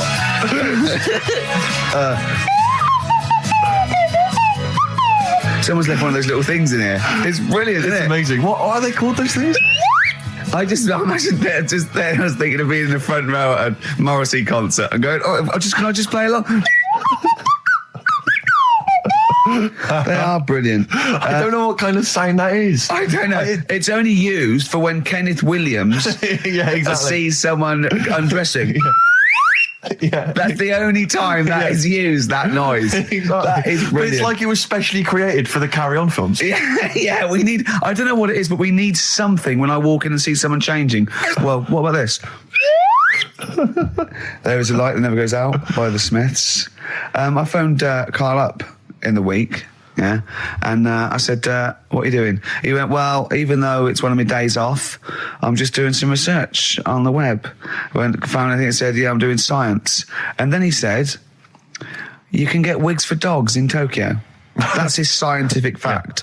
And I went, what do you mean? Dogs, if they need a wig? I said, if they need a wig, what? Dogs going bald? And he went, like, this is fine to him. He went, it's a stressful city, Tokyo. The world's all right with Karl. He's always got an explanation. I've only ever seen him confused once. When in Edinburgh, he looked out of his window one day and he saw a bloke putting a parking ticket on some rubbish. Yeah. And that genuinely confused him. Yeah. He couldn't work out, could you? It's a bit weird, isn't it? And the woman breastfeeding her 8-year-old child, you didn't like, did you? I don't like that. But what's the name? Animals with wigs. I kind of thought, after I put the phone down to you, I kind of thought about it, thought, yeah, it's a bit daft, that. You sure he's not the ageing pop group? No. The Animals. But when you think, have you ever seen like a bald pet? No. It's weird. What do you mean? Because my mum, we had a cat. We used to get through loads of cats because we lived on a... Oh, God, it started early today, innit? What do you mean? It's only 10 past one. What were you doing? Running a restaurant? We lived on... Oh, God, what do you mean? No, we lived on like a main road. Oh, yeah. Right? So Yeah. we used to get through a lot of them. My dad It was kept their saying, risk. stop wasting money, it's not Stop good. wasting money, not wasting cats. Right, so anyway, we had this cat that was ill all the time. And It's just bag of news, probably. Yeah, malingerer. Yeah, I'm terrified. I'm going to which house? Wrong. Oh, God, bloody hell. Wrong. Don't let me go to the Pilkingtons. and it, for some reason, it kept being sick all the time. Right? Yeah, that is news. That's definitely news. So my mum kind of thought, I've had enough of this, and she shaved it. Whoa.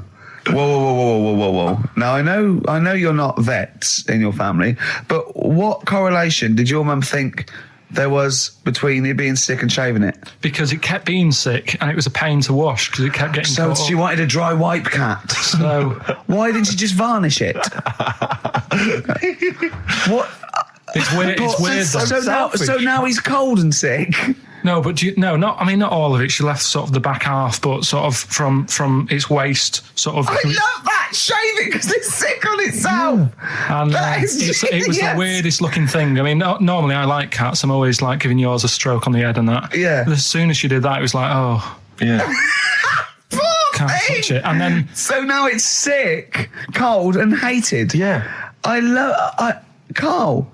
It must have, the other cats must have been taking the mick out of it constantly. It's just making things worse. I'm hoping that it got run over and was put out of its misery. no, I think it got all right, that one. Or is that the? Yeah, it did get run over. It did. Oh, God. Oh, dear. How many cats do you say you've got through? I'd say whilst I was living at home, I mean, it's still on the increase even though I'm not there. So whilst I was there, probably 5. God. Wow. Oh. Yeah. And were you upset each time, or you just got used to it? It's one of them things, isn't it? Like I've said before, when you first see something, it's a bit of a shock. Do you know what I mean? It's like the Elephant Man or whatever. Yeah. First time you see him, it's that sort of, oh, look at that. Do you remember the first time you saw Steve? No, I'm not being funny. Do you remember the first? Yeah, but I've said this before. It's always, then you get used to how people look and you don't... No. I'm going to burst. You have to play a record. No, but- Because I just see Steve's face.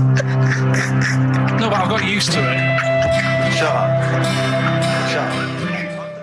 This is XFM 104.9. I'm Ricky Gervais with me, Stephen Merchant. You're listening to the best of, basically, Karl Pilkington.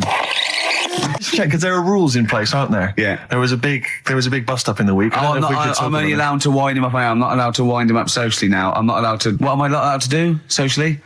I think squeezing the head socially has been crossed off. Right, okay. And I agreed to that because it got to a head where, Carl was really upset and he was thinking of just giving it all in, weren't you? Yeah. Yeah. Why was that?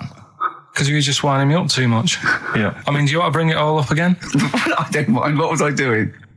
It was just... I should say now that there was a conversation where we were all sort of really walking on eggshells. It was frosty. It was a conference call, and Carl was on one end. And I'll tell you, I was very much a media. I was very much a UN mediator. What do you think of that, Carl? It was difficult to sort of keep it serious when I'm saying stuff like, I'm sick of you putting a Burger King bag on my head. Do you know what I mean? Yeah. There's a part of me that's like, I can't believe we're doing this. What I like about it is that I'm laughing and going, well, I won't do that anymore. And he's going, you can still do it on air. And like today, I came in, I went to squeeze Eddie, went at 1 o'clock. I love those rules. Yeah. I love those rules. Well, between the hours of 1 and 3 on a Saturday, you can squeeze his head. You can put a Burger King I bag on his... can't wait. It's terrible. Oh, But dear. that all started last week as well, really, because I got in a bit earlier to do an edit for you on some track that had swearing in it, right? Yeah. So I get in early, he comes in, first thing he does is go to sort of squeeze me head. And my reaction was, not now, do it later. As if it's all right to do it later. Yeah. So that's kind of what made me think this isn't normal. We should just point out when we say squeezing your head, what exactly does that mean? I put my hand on the front. I do 2 experiments, right? Yeah. One is the side, because you can crush an egg sideways, so I think that's more dangerous. Right. And I actually put my elbows out, and I pressed like a vice, and I really go for it until it really hurts. And the front one it shouldn't hurt so much. If my experiment's right, I don't know. Well, it was all this that sort of, built up. Sure. And the research that you're doing there, Rick, is that going to be available online at some point? Well, that was the problem. That's what I was saying to him, because it kind of started last week. Well, it's been going on since we've known you. Hasn't it, really? Yeah, but I just upped it last week. It got out of hand a bit. I upped it to when I think it got to ahead on Thursday when I filmed it. That was it, yeah. That's right. I Yeah. brought in a cameraman to film me torturing him, and there was some people from the 6th floor being shown round. Yeah, some management and that, showing probably clients round. Sort of. They've probably been on all the different floors, same what all the different radio I've seen stations Dr. do. Fox. This is XFM, the sort of this sort of noise going on. Yeah. You see them all look down and saying, "Don't do that," right? Sure. They might want to spend a load of money. Yeah. And he's doing that. He's wrestling with me. He's filming it. So that's when I just thought, Mad, isn't it? And then when we were having the argument on the phone, I was saying, has this been some sort of experiment? Yeah. He did. He said that, and of course I lost it. Yeah. But it's all good now. Do you want to squeeze his head before we play the next I record? won't at the moment, because we've got to get on. It's not right, and that annoyed me as well, because I was trying to find out where he was going. I was filming him. I was going on waiting for Karl. Told Johnny he's meeting a mate at 6, which annoys me on 2 counts. And I'm just doing it to the camera, so I'm gonna follow him and just turn up and go, all right, where you been? But then when I came and he went, I'm meeting a mate, and he told me where it was. So I told him that spoils my fun. Of course. Because you'd want to just track him down. I don't want him to like it. Yeah. Which is pulled the rug under my carpet now that he's going to let me do. Do you know what I mean? It's just, it's a little bit annoying. Right, is this talking about diets and stuff, right? Go on. They've come up with a drug that they tested it out on a mouse, right? They said, it's a problem. Weight is a big issue in the world, and, a lot of people are depressed, and that probably like Rick Waller. Well, I'm depressed looking at Rick Waller. Well, Oh. I mean, you could sort out Rick by, Jono is an old man, he's got loads of money. He's not old. No, but he's getting on a bit, right? He's about no, my hang on a minute. age. What I mean is he does his own shopping, right? So I bet it's Sorry. hard. What do you mean? Because he's like, how old is he? 35. Right, he's got loads of money. He does his own shopping. So when he goes to the supermarket and he passes, the sponge cake section, it must be tough when you've got loads of money to burn that you go, just one more. Yeah. One more. Look, we are getting close to libel here, I think. No. I'm saying how it is, because I've tried losing a little bit of weight. Have you? And it is difficult when you're in Waitrose and you see a little chocolate muffin and you think, well, one more and I'll do without. Do you like a little chocolate muffin now and again? Yeah, right. Is that your favourite thing? So the thing is, Let him finish his point. So the thing is, right, now with Rick, he lives at home with his mum. So why doesn't his mum just say, I'm going to buy less this week, and if you eat it all, you're not getting any more? Yeah. That's sort of that. Does he live with his mum? Sharp shot. I bet he does. So you don't actually know if this is true or not? No, but anyway, right? So this drug they've come up with. They've tested this on mice, haven't they? I'm worried if they haven't tested it on mice. Thank God for that. It's definitely been tested on mice. Definitely. They fed a mouse a load of cake. Yeah. Right? And it went a little bit chubby, and he said, right, stop a minute. And then they gave it this drug that makes you lose weight. Yeah. And its weight went down, but the only bad side effect was its eyes were popping out. Well, that seems to be fine then. Let's give it to Jono.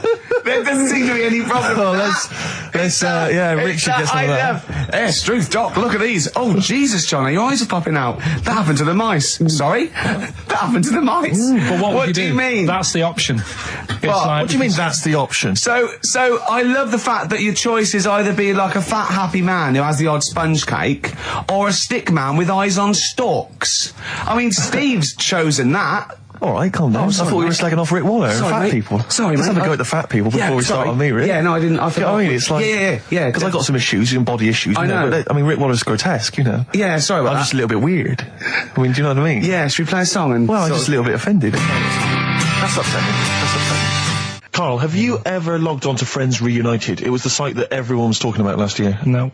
Are you aware of the concept? I've heard about it, but there's no one from school who'd want to see it again, really. So basically, for those that don't know, you have to log onto his website, and then it helps you track down your old schoolmates if they've also logged on and stuff. And we took the liberty, really, of looking on the Friends Reunited site and typing in your school and trying to track down any of your old mates. We didn't get in touch with any of them, don't worry. We didn't do that. We're not going to surprise you with them now. No. But I was just interested to know, like, some of your thoughts on some of the names that I could run past you. I mean, these are people from your year. Just tell me if you recognise the names. Sarah Morris? God, yeah. Remember her? Go on, you're grinning. What's the thought? Go on. No, just, she was alright. She was a popular one. What does that mean? She was nice. Yeah. Okay. Okay, what about Darren Buckley? He was one of my best mates. Was he really? Yeah. Seriously? Yeah. What do you reckon he's doing now? Do you still keep in touch? When my mum and dad were still in Manchester and they had a butty shop, he used to go in because the Bucky's was next door. I don't know why you paint a picture. If you did this in your history exam, Carl, you will walk it. Go on. So your parents had a butty shop. There was a Bookies next door. Yeah, and he liked having a bit of a gamble, so he used to. I think he works for some insurance company. Do you think that his fiancée Beth knows he's got a gambling problem? Or that his 2-year-old son Lewis? No. Yeah, they live in Cheadle Holme. Hume. Cheadle Hume. He must be doing well. He's still supporting the Blue Army and frequents the shrine on a fortnightly basis. Funny thing with him is, right, when I used to stay over at his house, and his dad was a copper, and I remember his dad came down and said, right, I want to see you two. I was like, oh God, what's happened? And got us round the table. And he said, do you know much about drugs? So we were like, what's all this about? So he goes, you know, they're not good for anyone, you know, the stupid thing to get into. And we're like, yeah, we know. And he went, you know, do you? We said, yeah. He said, what's this then? And he'd found something in his bedroom, and it was a Skittle. What, the sweet? You know, little sweets with the S on it. And Oh, really? Drugs. Yeah. So he said, well, yeah, it's a Skittle. Yeah, I know what it is. Oh, he was bluffing like that as a slang word. Yeah, he thought because he was a copper, he probably had to be down with all the terms and that. So we said, oh, it's a Skittle.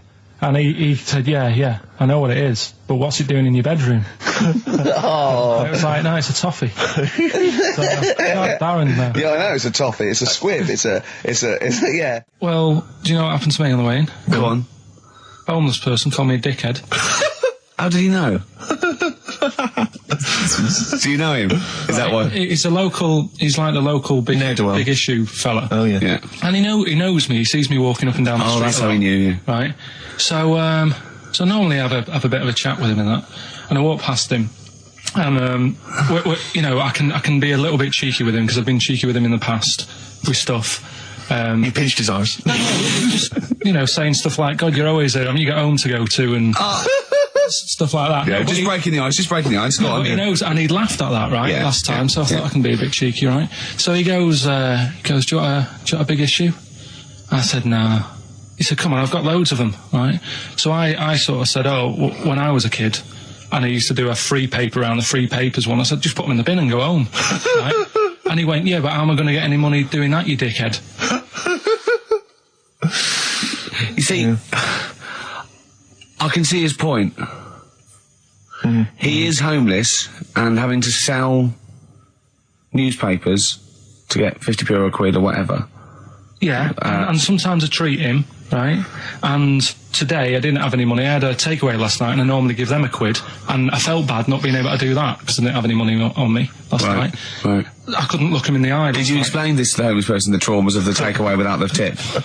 Did you explain that, you know, you've had it hard as well? I go, look, you don't I had food delivered to my warm flat. Yeah, it was a nightmare. You don't know what that's like. You don't know what the trauma is because you can't have food delivered to your flat because you haven't got one. So please don't look at me like that. You should have said. But most people ignore him. At least I gave him a bit of acknowledgement and sort of... took the mic. Yeah. I didn't think I was. I just was being friendly. No, I know. You got to be careful with the homeless because this is true, and you know when the clocks went back recently, so you got an extra hour in bed. Yeah. And I was at Cash Point with a friend of mine, and there was a homeless person sat by the Cash Point, and you know, we would get some money out, and she said spare some change, and my friend thought, he's a bit awkward. He's just trying to make conversation with her. He went, oh, clocks go back.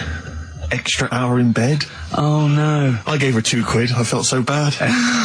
He didn't do it intentionally. He didn't realise what he said. Just making conversation. bumbling. It's tricky making conversation with the homeless because there's so many areas you've got to avoid. You know, what was on the telly. Yeah. You know. Although I get recognised by homeless people and think, are they? I don't know where. But you've got to remember that's very much your demographic, Rick. Yeah. You know, people who watch TV through the window of Dixon's. In Dixon's. Yeah, there was a Ricky Gervais is on. Pop the telly on. They can smell the alcohol on you. They think you're one of them. You're listening to the best of, basically, Karl Pilkington. Lloyd Cole.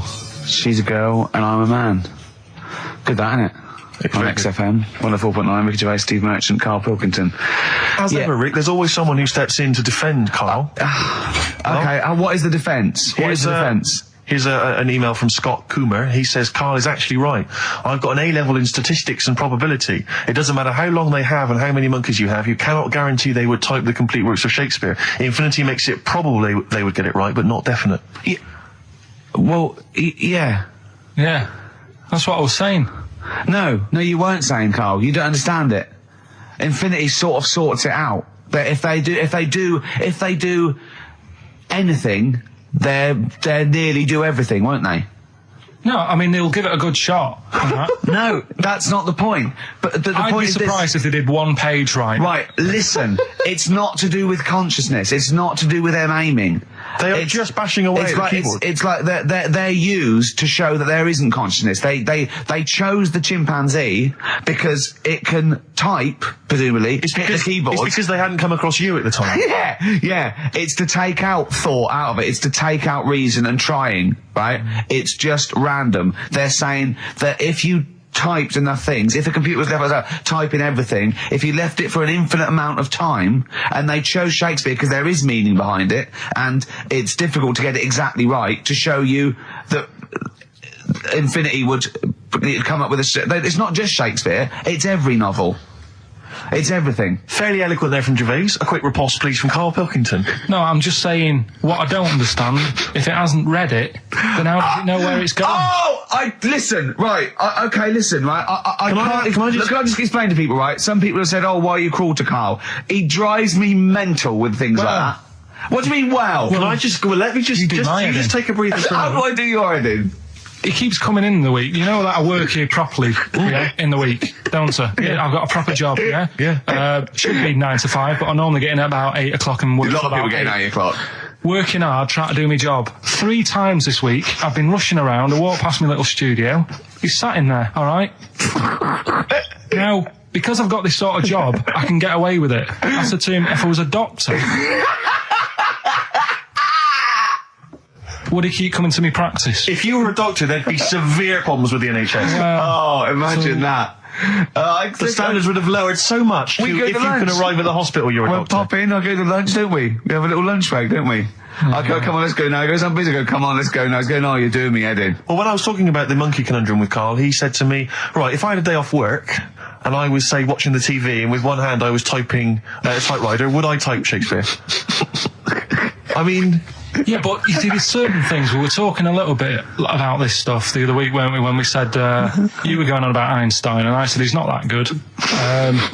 E equals MC squared. It sounds good, but I've never used it and that. I've never used it! You haven't used 2 and 2 equals 4, Karl! The fella with an apple fell on his head. It could have been anyone sat under that tree. Do you know what I mean? It's just annoying. Lucky. And Newton gets all the credit for his laws of the universe. Well, other people were working whilst he was having a lunch break under the tree. So in a way, it's like he didn't deserve to have that success story. Again, forget the apple and the tree and whether he was sitting down having a lunch break. It's totally irrelevant. Yeah, but what I'm saying is there's certain things that will just happen. It's like, I think we were talking when we were out eating the other week. We were talking about Noel Gallagher. Well, this is the reason the monkey discussion came up, right? Noel Gallagher... I don't know what to say. I don't know what to say. Rick, I don't want to misquote Noel. I'm going to be like Herbert Lom in Clouseau. I'm going to get a twitch whenever he opens his mouth. I don't know where to start with some of his statements. Well... As I say, this discussion began because we were talking about a quote that Noel Gallagher supposedly gave. Now, I don't want to misquote Gallagher, but the gist of it was that he said, had I written Wonderwall or whatever, instead of the Beatles writing Strawberry Fields or whatever, I'd be the one that was considered the great songwriter, and it wouldn't be the Beatles. You know, it's just the fact that they came first that meant that they get all the credit as being the greatest band. I don't know where to start with that statement either. I mean, that's Gallagher's thing, and he's, you know, well, whatever. We know what we think of that. What was your point, Carl? You agreed with him, didn't you? Yeah, I reckon. Right? Do you know we've talked about putting a baby in a room before, and it'll know what colour it is and stuff. If you got a room that's painted red, right? But forget that, because that's going to confuse it. Hear him out. Listen to me. Say if they did some new TV show, right? Like, what's that film with Jim Carrey in where The Truman Show. The Truman Show, right? So they make up a little room, and some woman has some kids, and you say, right, let's put the kids in this room, and they don't know what's going on outside. They don't know anything about, like, EastEnders and that. It's like their little world, right? They don't know anything that's gone on. How could a child survive without EastEnders? Right, listen. So he's sat in the room, right? And then when they're all asleep, right, Wait for this bit. someone Have you heard this? Yeah, bit? wait for this bit. They're all in a room. Yeah. They're asleep. Yeah. someone pops in, puts a guitar next to the bed, right? Nips off out again. They wake up in the morning, and one of them goes, "What's this?" They don't even know it's a guitar because they've never seen one, right? They're talking English though. Yeah. We just left guitar out of the vocabulary. Right. So There's plenty more to come. one of them will pick it up, and they'll go, "I don't know what it is," and they'll start strumming. They'll go, "That sounds good, doesn't it?"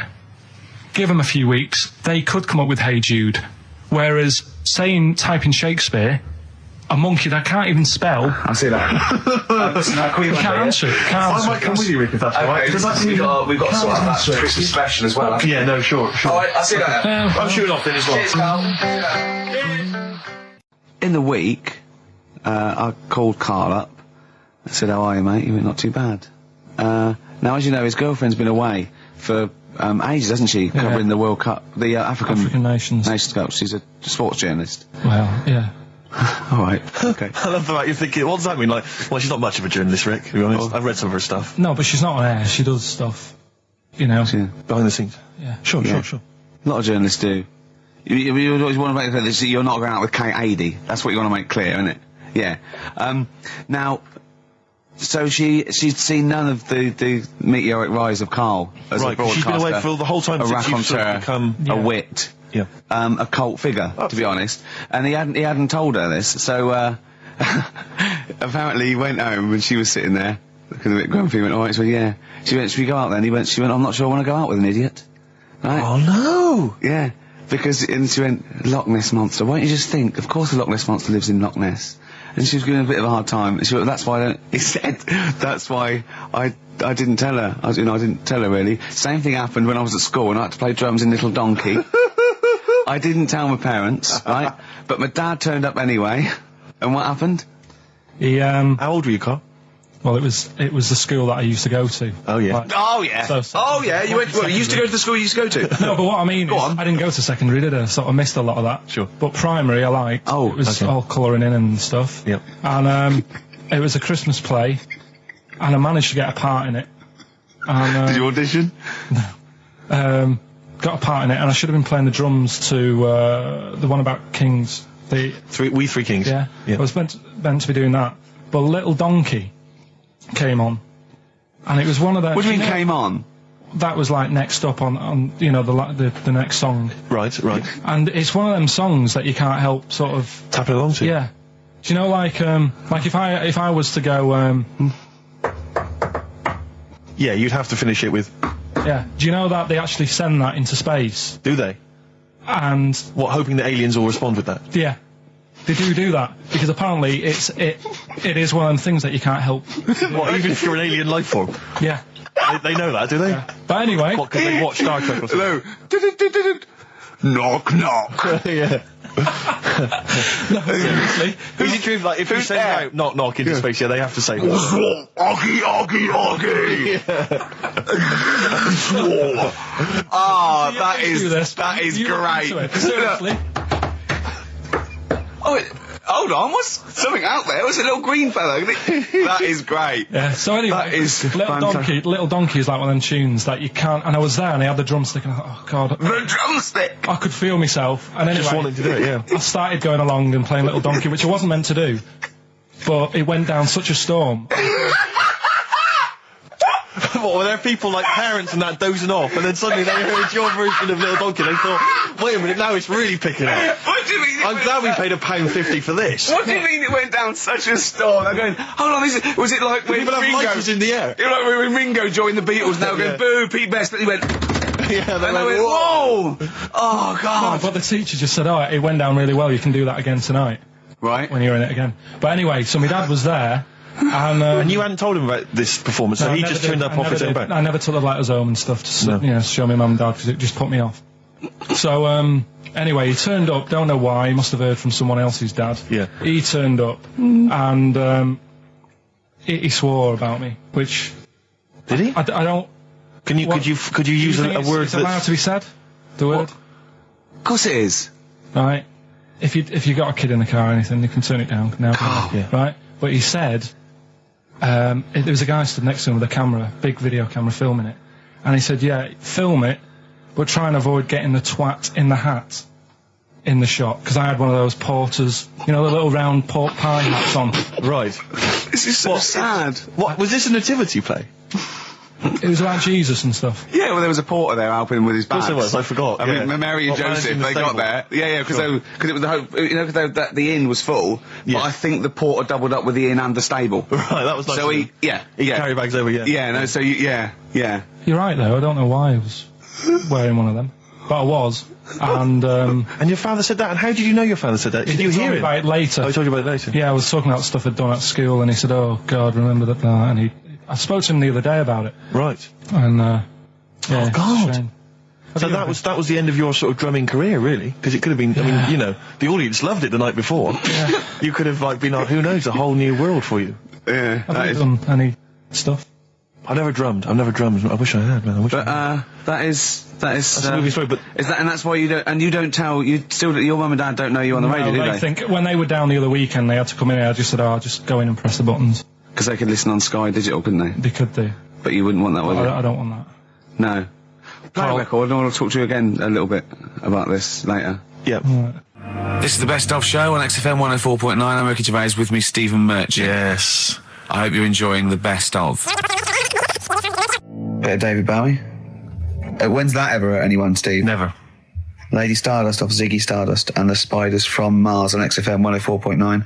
I'm Ricky Gervais, Steve Merchant. Karl Pilkington is in the middle of educating me. Educate me. Did I tell you the time when the doctor said I was going to die? All right, keep talking. Right, ages ago. Must have been about 15, right? And at lunchtime there was this... We used to have a choice of stuff to do at lunchtime, right? We used to have like a burger place that had an arcade machine in it, right? So we used to go there and play on that and have a burger. Or there was this baker's, right, that my mum worked at, and did great cakes and stuff, right? So she used to like bring some home and that, but she couldn't always bring them home every night because, you know, they'd cost money, and she used to get them for free. And they used to say they'd rather chuck them away than give them to the staff because there's a chance that the cream might be off. Right. Right, so they used to chuck them round the back. So I used to go around the back with my mate and eat a load. Brilliant. Eating out of bins. No, it wasn't out of bins. They were still in trays, but they just stacked them up near the bins, right? So this got out. I mean, it used to be chocker. Once the school found out, everybody used to go there, and it'd be like, well, have a cake. The headmaster crawling through, fighting the kids off. Right, so I'd have, you just eat, 6 jam donuts or something, and then you'd spend your dinner money on the arcade machine. Brilliant. Right? So it was a good afternoon, really, right? So you'd do that, and this one day I must have had 6 or 7 jam donuts, a few Congress tarts. What's the Congress tart? I love them. I can't get them in London, right? So I'd have some of them. And if anyone can get a Congress tart for Karl in London, please let him know. So anyway, this day, that was just a normal day. Do you know what I mean? You'd twice a week, you'd have a load of cake. In your life, yeah. So normal anyway, day in your life. Were the frog boys there with the webbed hands and the big heads? And the horse in the settee? Yeah. But the day after one of these days, I had really bad cramp in my belly. Right? Okay. I was like in agony, could hardly walk. So I said to my mum, you could hardly stagger to the free cakes. So I I was in absolute agony. I said, I don't like doctors, but you'll have to get a doctor in because I don't know what it is. I can't walk. She gets the doctor round. I won't say his name, but he said, well, doesn't look like he's got long left. Blimey. So I was a bit like, hang on a minute, I've only had a few cream donuts. Yeah. My mum was panicking. Sure. He went. My dad came in from work. She said, something's really bad with Karl. I think it's serious. The doctor said he ain't got long left. So he said, what? He said that and just left. So she said, yeah. He said, I'll have to call him then. So he called him up, said, what's all this about?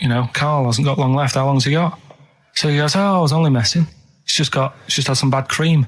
Can you believe that? Well, the thing is, I like the fact your mum didn't ask any questions. I know. She didn't But go she into doesn't- detail. Can you explain more, doctor? No, I got to show off. But she doesn't. I don't want to diss you or your family, but I imagine if I was there, I'd have known the doctor was joking. Yeah. That's all I'm saying. I mean, I sound very arrogant there, but I imagine he went, what's he been doing? Yeah, I had about 6 cream cones. Oh, right. Oh, wow. He hasn't got long to live then. I'll see you later. That's what I think the doctor did. Yeah. I just love the idea your mum just let him go.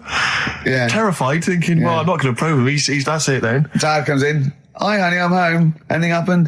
The doctor said Carl's going to die and then left. Did he? I'll call him. But anyway, that's why these sort of things fascinate me. Rockbusters. Yes. I don't want you to have monkey news right now because we've just had a little story there. Sure. You don't want to, don't want to go too far. Yeah, go on. So we'll get Rockbusters out of the way. Have we got a winner? Come on then. See, it worries me that we've had very few entries. I think that even your mental fans aren't getting these, which is really worrying. They must be terrible clues this week. All right, well... Has anyone got them right, Steve? I think there's just one guy, who I suspect has won in the past. Well, There we are. so what? Right, the first one. If you go out of France by boat, you might as well buy your fags when you're on that because you'll get them a lot cheaper. Brilliant. Right? Yeah. BF, Yeah. buy it ferry. Right? That's like What? buy on ferry. What? Buy on What's Brian Ferry? What's that? Is that a band? What is it? I don't know what it is. Brian Ferry. Brian Ferry? What's that got to do with buying on a ferry, though? Just because it's quite close to it. Buy on ferry. What? Buy on ferry. Sorry, what? That's the What's your first one. first language? The second one. That's rubbish. That doesn't count. No, Brian Ferry. Brian Ferry, buy on ferry. There's this little foreign cafe. It's growing its own steak. That's Delamitri. The third one. What? Sorry, what? What? What is that? What is that? Delamitri. Delhi is a little foreign cafe. Yeah?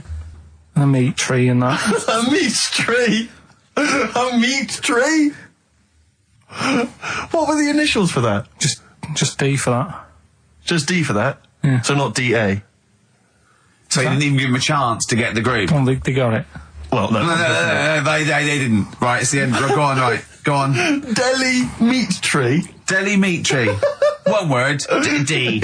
Or any letter. They're growing their own meat. M's in it. Go on. Okay, so Bayern, I love Bayern Ferry. And Can I just point out, Rick? Oxymusic was brilliant. I love Oxymusic. Go on. Can I just point out, Rick, that we've had David Bowie? Delhi meat tree. Yeah. I don't see why necessarily Aidan, who emailed in, why he doesn't get to win because he emailed in dire steaks. Seems to me just as valid as far as I can tell, but Delhi meat tree it is. And the last one, if there was a Jamaican fella on the Titanic. I'm looking forward to this. With a little bit of fear. Jamaican fella, if he was on the Titanic, he probably would have screamed this. Yeah. That's Christ de Berg. Oh, I don't know what to do. Stunning. So who's the winner? I'm not going to give it to anyone. I just don't. I So think what's the Jamaican bit got to do with it? Just the D. Just Christ de Berg. Say it again. No, I think they've worked it out now. Say it again. Christ de Berg. And who's that? What? Who's that? Who's what? Who's Christ de Berg? Chris de Berg. Who's the winner, Steve? Do you know what? I'm going to give it to Abrams because he just treated you with nothing but contempt. Steve Martin emailed in again. He got the first two, and then the last one he just emailed. I neither know nor care about this answer. I'm tempted to give him each one. Do you know what you've done there, don't you? Go on. You've put the nail in the coffin of Rockbusters. I warned you for 3 weeks, and you sort of bucked your ideas up for a little while. But Christ did. Those are the worst you've ever done. The worst. Delimitri. So and didn't it just put D, and then Bayern Ferry. Bayern Ferry. Bayern Ferry. So, is that it then? Aren't we doing it Play anymore? record. Aren't we doing it anymore? I'm ashamed. You're an idiot. Are we doing it anymore? I'm just going to keep saying you're an idiot. Play it a Are record. we doing Carl, it have anymore? you learnt nothing from Dr. Fox? yeah. That's not a Sony out the window. Aren't we doing it anymore? What, you need to start working on it now because they're so good. You need to start working now for next Saturday. Aren't we doing it anymore? Just, I don't know. Aren't we doing it? Me and Carl went out, right?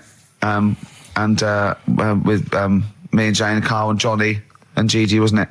Gigi, Is it important who went? No. Okay. But we're walking down the street. Carl was there, though, and he can back me up on this. We had a curry. We were walking back, and this little funny homeless fella, didn't he? He, I got to tell it before I go, didn't he? Yes. He came up to me, right?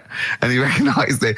And he came up to me and he went, he said, I've just nicked 5 of your DVDs from HMV. And he shook my hand. He was so happy with it. And I went, right, excellent. He went, all I do is I just swing the bag over the top. Like that when I'm going out, and he had a bag full of DVDs, didn't he? And he was so pleased to tell me that he'd stolen. That great. He said they're going like hotcakes. Yeah, he said they're going up. Of course they are. Yeah, you're nicking them. I know. We get paid for them, though, don't we? So not the stolen ones. Don't we? No. What do you mean?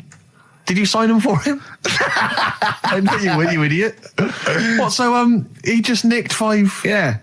Well, Yeah. Did you say he was homeless? Was he? Well, he don't know. Maybe. No. Surely, how would he have seen the show?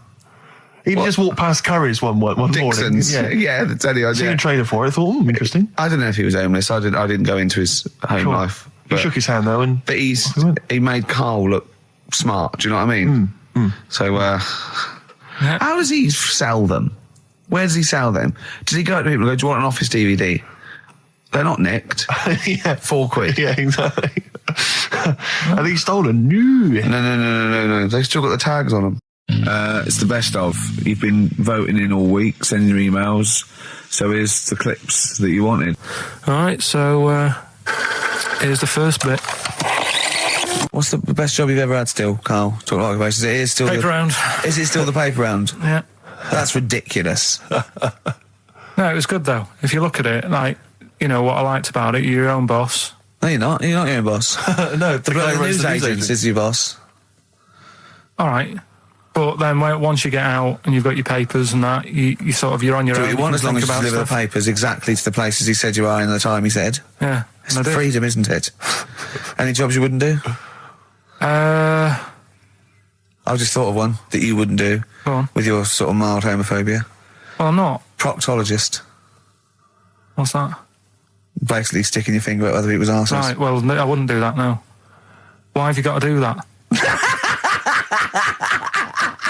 What do you mean, why have you got to do Well, why that? does anyone need that doing? They got to look if they've got an arseache or something.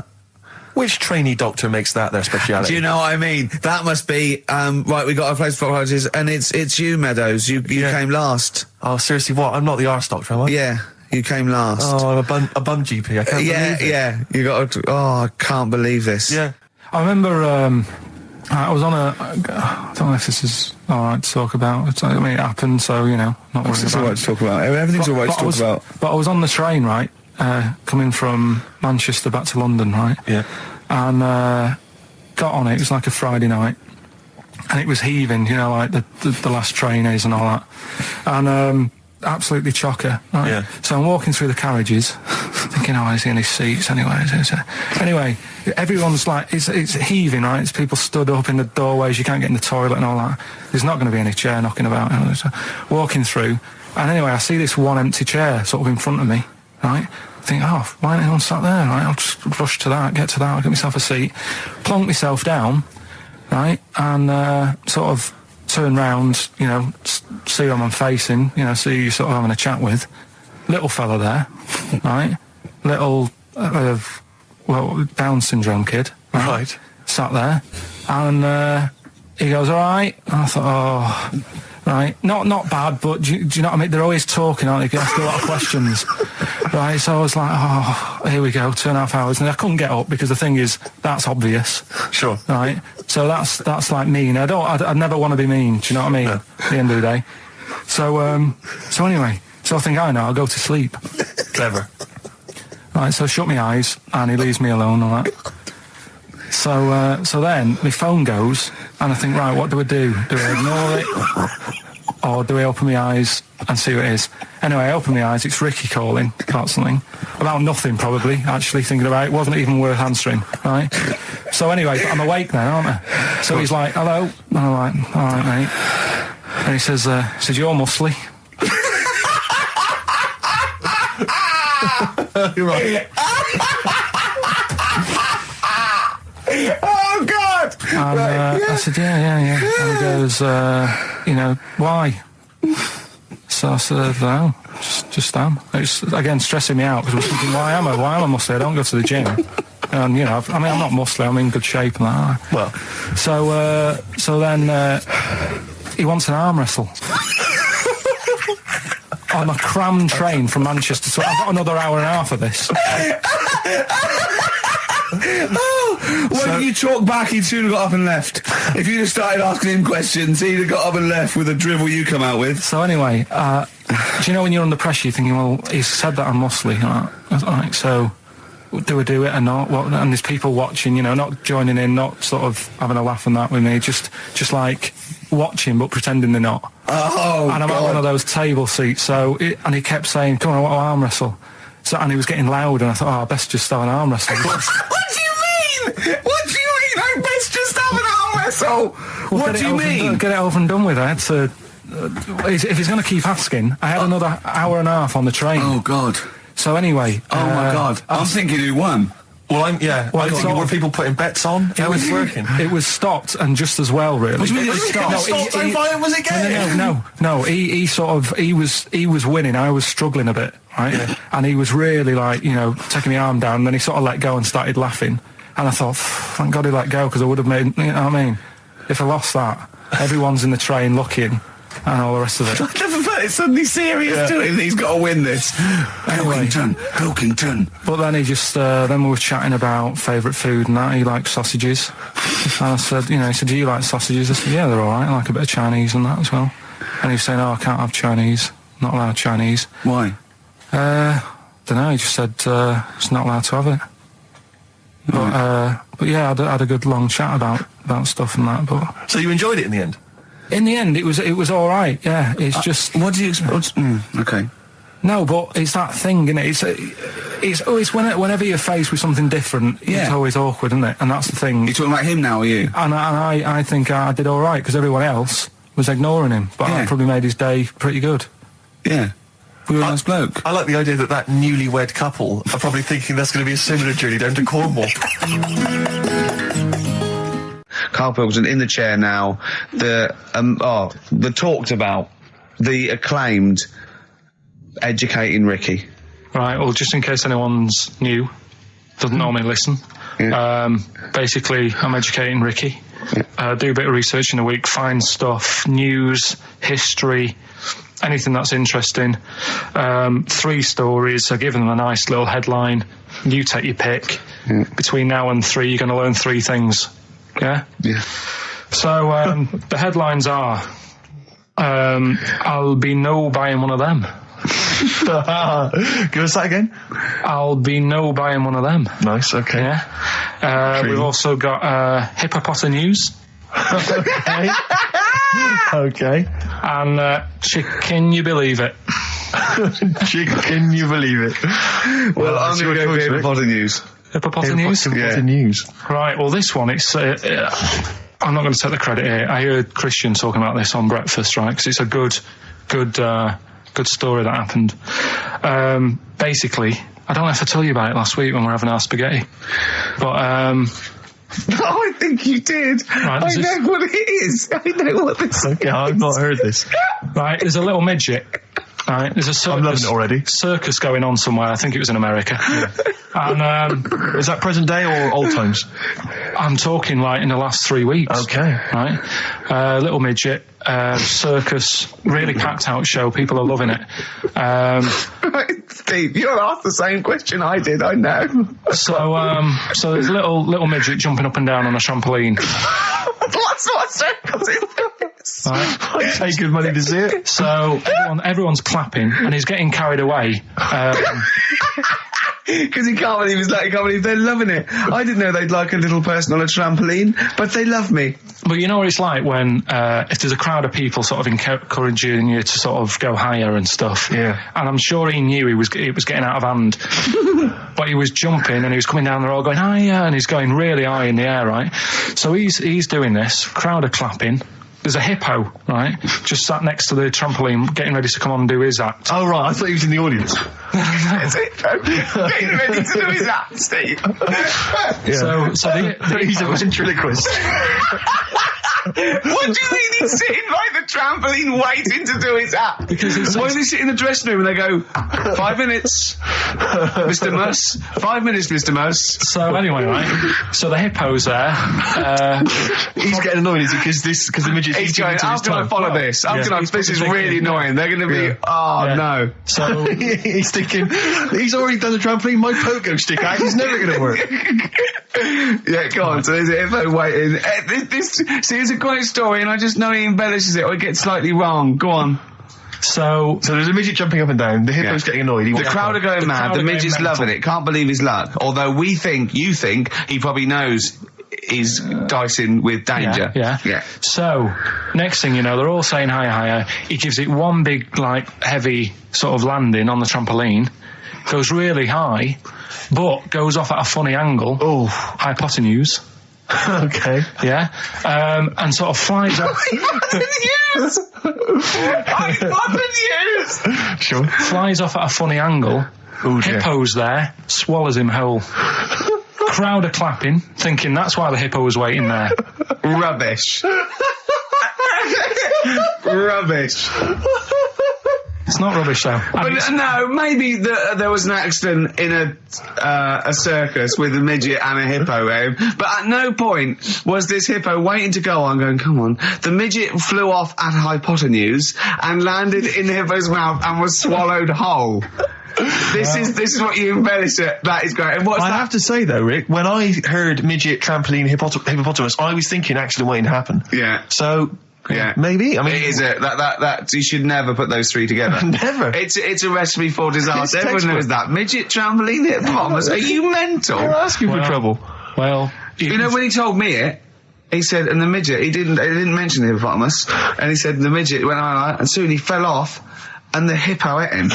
And I said, sorry, what was the hippo doing there? He went, it's a circus. I've never heard of a circus having a hippo. No, what do hippos do? What can they do? You can't train them, can you? What do you?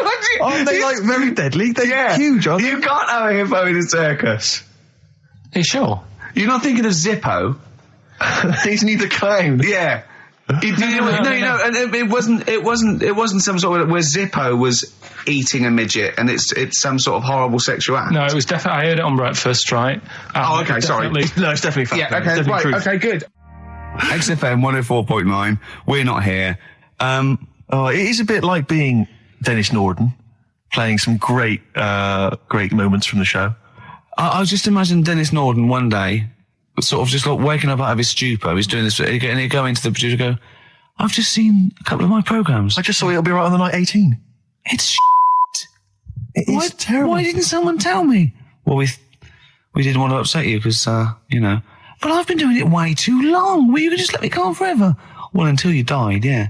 Well, why can't my son take over? Well, he's 80, Dennis.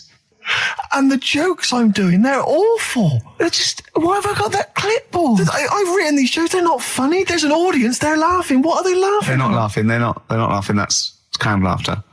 Who are those audience? Who goes to an audience for It'll Be Right on the Night? A lot of them are older than you. It can't be right. Do you know we have a 15% fatality in one of your audiences? But I went home at Christmas. I watched one of the episodes. Yeah. I was with my family and friends. I said, watch this, you'll love it. Stony face. No one laughed. They all thought it was Well, it is. Well, why didn't you tell me earlier? We didn't want to hurt your feelings. You're an old man. You may be upward of 102. I didn't realise. Yeah. I noticed the other day when Carl was sitting on your knee having his picture taken. It's a long story, right? But he's got a completely spherical head. It's slightly too small. I'm not being funny because, I mean, you know, I'm not perfect. But he's got a completely spherical little head. He looks a little bit like a baby hamburger. You know hamburger off McDonald's? Sure. He looks like a little baby hamburger. And it's sort of quite put upon. It's Suzanne thinks a lot like that thing in that Dulux advert. Do you know when the woman pulls the head off that? That little plasticine morph type and then they make a new ad for it. And it's like a little head. Really? And that's your girlfriend saying it. I know. I'm getting excited now because we've had loads of calls and emails, not only backing me up, but going a little bit further. But apparently, Johnny Mango called in again. He's become our sort of official researcher on this show. There is evidence that Queen Victoria in Balmoral, with a young house guest, Winston Churchill, used to consume cocaine-filled lozenges. So there you go. Also, MDMA was a precursor of sort of ecstasy, a derivative, and that was big in the day, giving soldiers, you know, a little pick-me-up. So it's not so mad, is it? It sort of makes sense because he was into his speeches and that, and they say that coke gives you sort of, you know, the balls to stand up and say like... Not that that's a good thing. And no, it's not. No. Definitely not. No. Right? But... apparently it makes you confident, doesn't it? So you can stand up and say, you know, we're going to fight them on the beaches. Yeah. And all that. And sound like you mean it. It's exactly, yeah. When he was sort of like, you know, a little bit pissed up with his cigar on, coked off his tits, he wanted to fight. He didn't care where it was. He'd fight on a beach. He didn't care. He didn't care if he got sand in his new trainers. Exactly. He was boozed up. Yeah. You want to fight. Yeah. That's why he was coming hard. He was very much, you got to think of him as the Liam Gallagher of his day. Yeah. Oh, dear. Bad. Are we allowed to talk about this? I mean, I don't mean in terms of referencing drugs, but are we allowed to? Is this like libelous to Winston Churchill? One, Or you his can't family? libel the dead. Yeah, but Two, can you- it's is that only in America, maybe? I'm asking, and we're not saying, you know. Two, I think you're probably going to do also a fair comment. Three, we say we were joking. Yeah. 4, it's a satire. Yeah. 5, we love him. 5, we're not condoning drugs in any way. 6, this is Dermot O'Leary's show. I didn't have a go at him anyway. I said he's all right. If there's any law against Rasputin, we might be in trouble. Law against Rasputin. You did willfully Rasputin. Yeah. All over You the did airwaves. slag off Russia's greatest love machine. Yeah. You didn't shoot him till he was dead, did you? Oh, put some poison into his I'll tell you this, if wine. there's any other historical questions that people want answered, then we're the men. Because really, with the three of us, our knowledge of the fact that the Hindenburg was filled with helium, Yeah.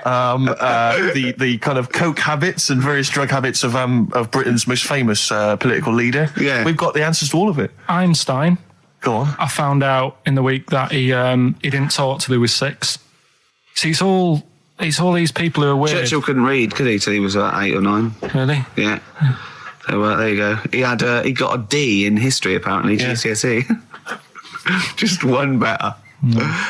And the story is all sort of, you know, how he's being pushed about by his Again, wife. that's not literally. By his wife, she's wheeling him about. What do you He's mean? wheeling him about. They go to a party. Everyone sort of looks round and looks at him. What makes you think that he's in a wheelchair? What's the clues? What's the words? There's loads of little things. It's like, like I say, something about his wife walking around with me and all that. Well, of course she is. She's pushing him about. But walking around. If someone said, "Oh, she was walking around with me," I'd think they were both walking around. There's a few. But that's not. There must be another. There must be a reason why you suddenly thought that fella's in a wheelchair. Right. My wife's walking around with Put me. on your makeup, and I feel alright. No, and she's always saying, "Do you feel all right?" And that she's always asking him how he is. Yeah, but she's Just listen. Let me play it, right?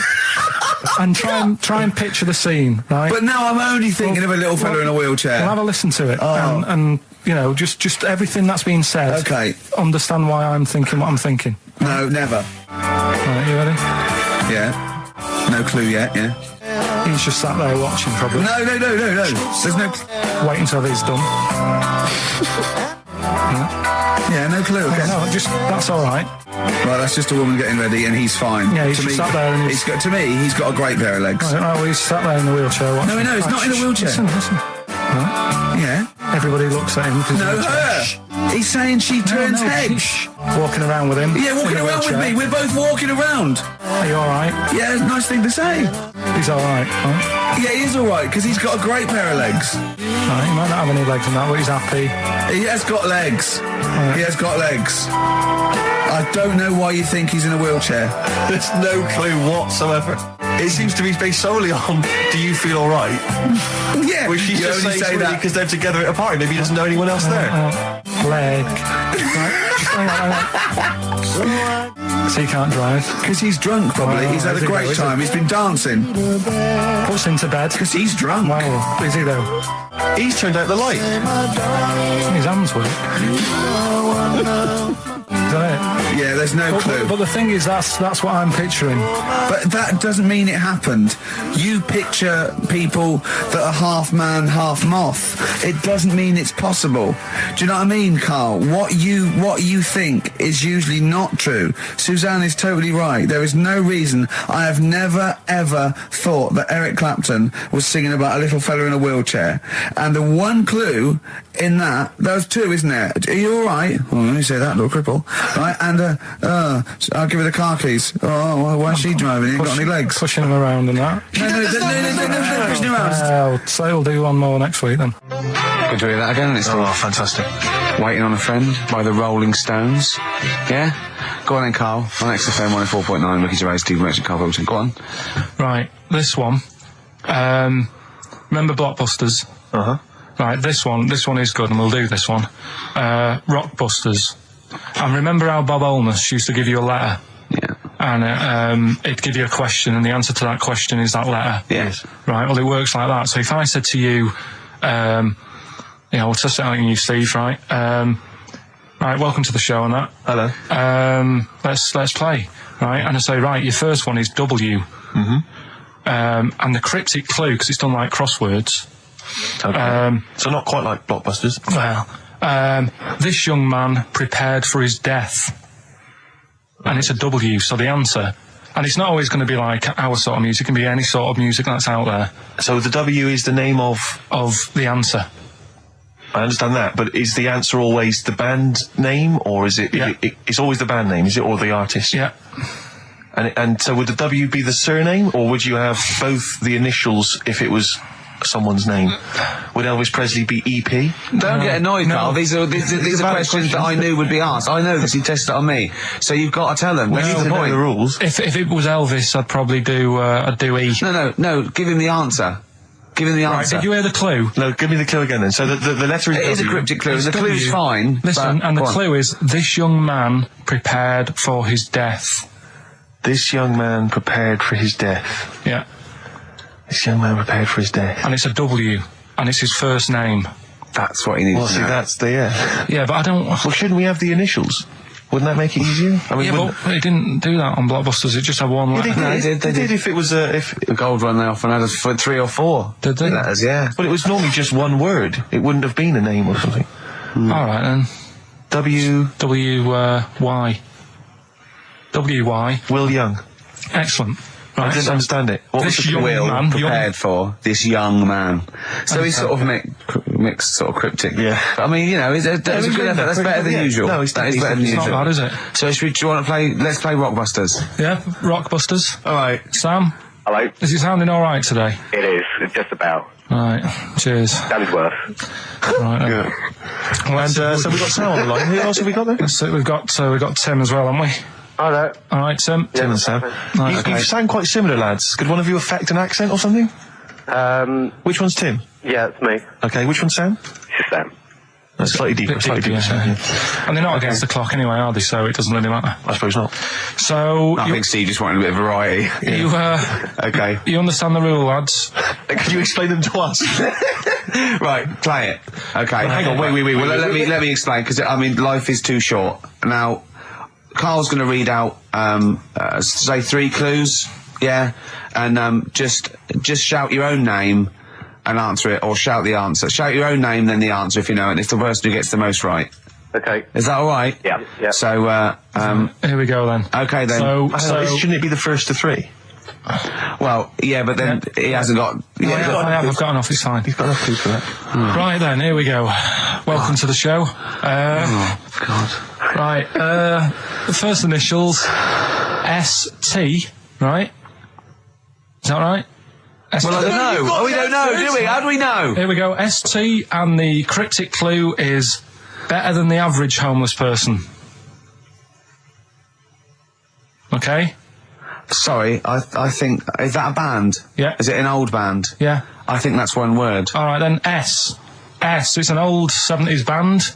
Better than the average homeless person. Tim? Go on. Supertramp. Yes. Supertramp it is. Yeah. Well done, 1 point to I have you, no idea Tim. why that's right, by the way. You don't understand why it's right? He's a super tramp. Oh, right. Better than the average homeless cryptic, yeah. Yeah, cryptic. Yeah. Okay, second one. Come on, Sam, you got it. That's actually quite good for Carl. Trust me, Tim. Take that as a good clue. Because, yeah, okay. We won't do this again. Wait, 1-0 Right, to here we Tim. go. Right. F. The letter is F. That's the next one we're moving on to. And the cryptic clue is, the little girl is hungry. What shall we do? The S or F? I've got it. F. Ready? Sam. Peter. Yes, 1-1. Feed her. He's pulled out of Feed her. Yeah. Feed her. Okay. Yeah. So that's one each. So this is the decider, isn't it? Wait a minute, ITV are on the phone. Well, you said first to three, so no, it's not, is it? That's what I said. Just do the three clues and who gets the most. Okay, well, we can do that now. So, here we go. I love this. This is rubbish. Go on. So, here's the last one. The initials are AK, right? And the cryptic clue is exploding pet. Shout out your name if you know it. Last orders at the bar, please. Last orders at the bar. Exploding pet. AK. You're tuned to XFM 104.9, Karl Pilkington's quiz, Rockbusters. The format is still available. The highest bidder, please give us a call, or you can email ricky.gervais@xfm.co.uk. Is it a band or a singer? I'll give you a bit more of a clue. It's a pop band. Okay, we wouldn't. No. Tommy Kissam. Yes. Hey. Oh, this is amazing radio. So who was that won? That was Sam who won. So it's 2-1 to Sam. So he wins. What does he win, Carl? He wins some CDs and some videos. No, he's got obviously now, Sam, if you're ready, take the spot. You're going to do the gold run. Away you go, Carl. I haven't got any more. You're a fool. Right, stay on the line. We're giving both some presents. Play a record, folks. Rick, I'm going to shoot off. XFM 104.9. We're not here. This next clip is one of my favourite clips. Look, it needs no introduction. Here it is. Another holiday. Well, it wasn't holiday. Well, it was. You had 5 days off work. Why isn't it holiday? You had 5 days not working for a living. You know how many days holiday gets a year now? 29. Oh, that's more than teachers, isn't it? It makes me sick. It makes me sick. Well, I know the kind of hours you work, Rick. It's mad. I mean, if you're not in work by midday, you're furious. No, but I mean, I'm always... 29's normal for the normal working person. Yeah, but, you know... And anyway, it wasn't a proper holiday. I went to see my mum and dad. It's nice to see them and everything, but it's not holiday, is it? Why? It's not going away. It's not getting on a plane, is it? Going away. Oh, is that definitely a holiday? What happened before 1950? I don't know. People used to go... Yeah, exactly. People used to go to Blackpool or Brighton. That was holiday. Yeah, but I didn't Where did you go? I went to Wales. There you go. Lovely holiday. Lovely holiday. Have a holiday in Wales. That's what they say, innit? Come to Wales and have a holiday. That's what they say, innit? So come to Wales and meet your parents. Come to Wales and have a lovely holiday. Right. Well, anyway, it was good and that. It's always good to see him. Yeah. But Week off work. do you know like my mum likes gnomes and stuff? Yeah. Right. Of course she does. She's lived with one for 30 years. She said, get your dad to take us to this park where they've got 6-foot gnomes and stuff, right? Have a walk about. Sounds like a nightmare. Yeah. Sounds like a living nightmare. Keep an eye on Carl. Yeah. So anyway, He stood still for 2 minutes. Someone bought him. No. You can't buy them and that. It's like a little exhibition thing, Yeah. right? And it's part of a hall, right? This big hall that you have to pay to get in, but We didn't want to see the all. I just wanted to see the gnomes. Of course you did, yeah. So anyway, my dad says, yeah, well, we can get in there for free. Of course he did. Clever. Right? So we parked up on this little country lane, right? No one about. We walked How much down, was it to go in? Like £2? about £3 each. Yeah. But he said, well, yeah, but if you don't have to pay, do you know what I mean? You enjoy it even more, don't you, when you're walking about and you're thinking, I've got this £3 in my pocket, no one's having it. Yeah. Right? No, looking over shoulder for a bloke with a peak hat saying, can I see your ticket, please? I wouldn't enjoy it more, no. Go on. Yeah, but you don't worry about it, do you? You got a bit of money now then, Rick. You've changed. So anyway, so we had to walk across about 4 fields. For £3! Right, and what happened was we're walking through all these fields and what have you, big grass and muddy bits and all that, 'cause it'd been raining, and climbing over fences and stuff. And we're in this field, right, and I look to my right and there's about 30 cows all staring at us, right? And Suzanne started to panic a bit. She said, we shouldn't be here. Dad says, of course we can, we're allowed to go wherever we want, you know, all this land, it's ramblers' rights and all that stuff. Yeah. And take a cow if you want, unattended. Serves him right for leaving him in the field unattended. I'm having one. Yeah. And keep us fed for a week. Across. Anyway, these cows start surrounding us. Surrounding us. Oh, brilliant. Oh, no. Face off. And Suzanne's panicking, going, this isn't right. We're not going to make it to the fence in time. They're moving faster than us, and he started sort of running a bit. Wow. And it's like some kind of bovine West Side Story. A gang of cows coming at you. Don't worry about it and stuff. But my dad had to sort of stand there and like wave a stick at him. Of course. And we got away, but Suzanne was like having a bit of a sweat You on. got away. Saying, we could have got killed. Sure. And my dad saying, no, it never happens. And I just wondered if it does, if there's a risk of... Yeah, it is rare, but there's been a couple of cases of being trampled by cows. They're not aggressive, they sort of run through you. Well, they're aggressive if they've got a calf. They have kids. What? You had kids with them. Kids, yeah. That's goats you're thinking of.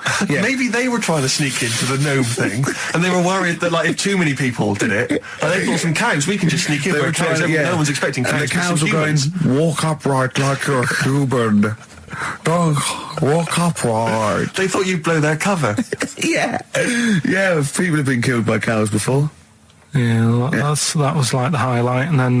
So when you arrived there, you were presumably covered in mud, looking like something that had just come from Glastonbury, staggering around this exhibition. It wasn't that bad. It was just like a woods, and it had like a funny sort of funeral, like a graveyard thing. Right. Yeah. With bodies sort of hanging out the ground and that. And we had these 6-foot gnomes. Right. And then we just set off again, walked back.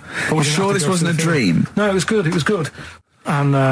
called up Ricky. I said, right, are you about? Have a chat and that. So he said, I'll just come round. It's a nice day. Have a drink and what have you.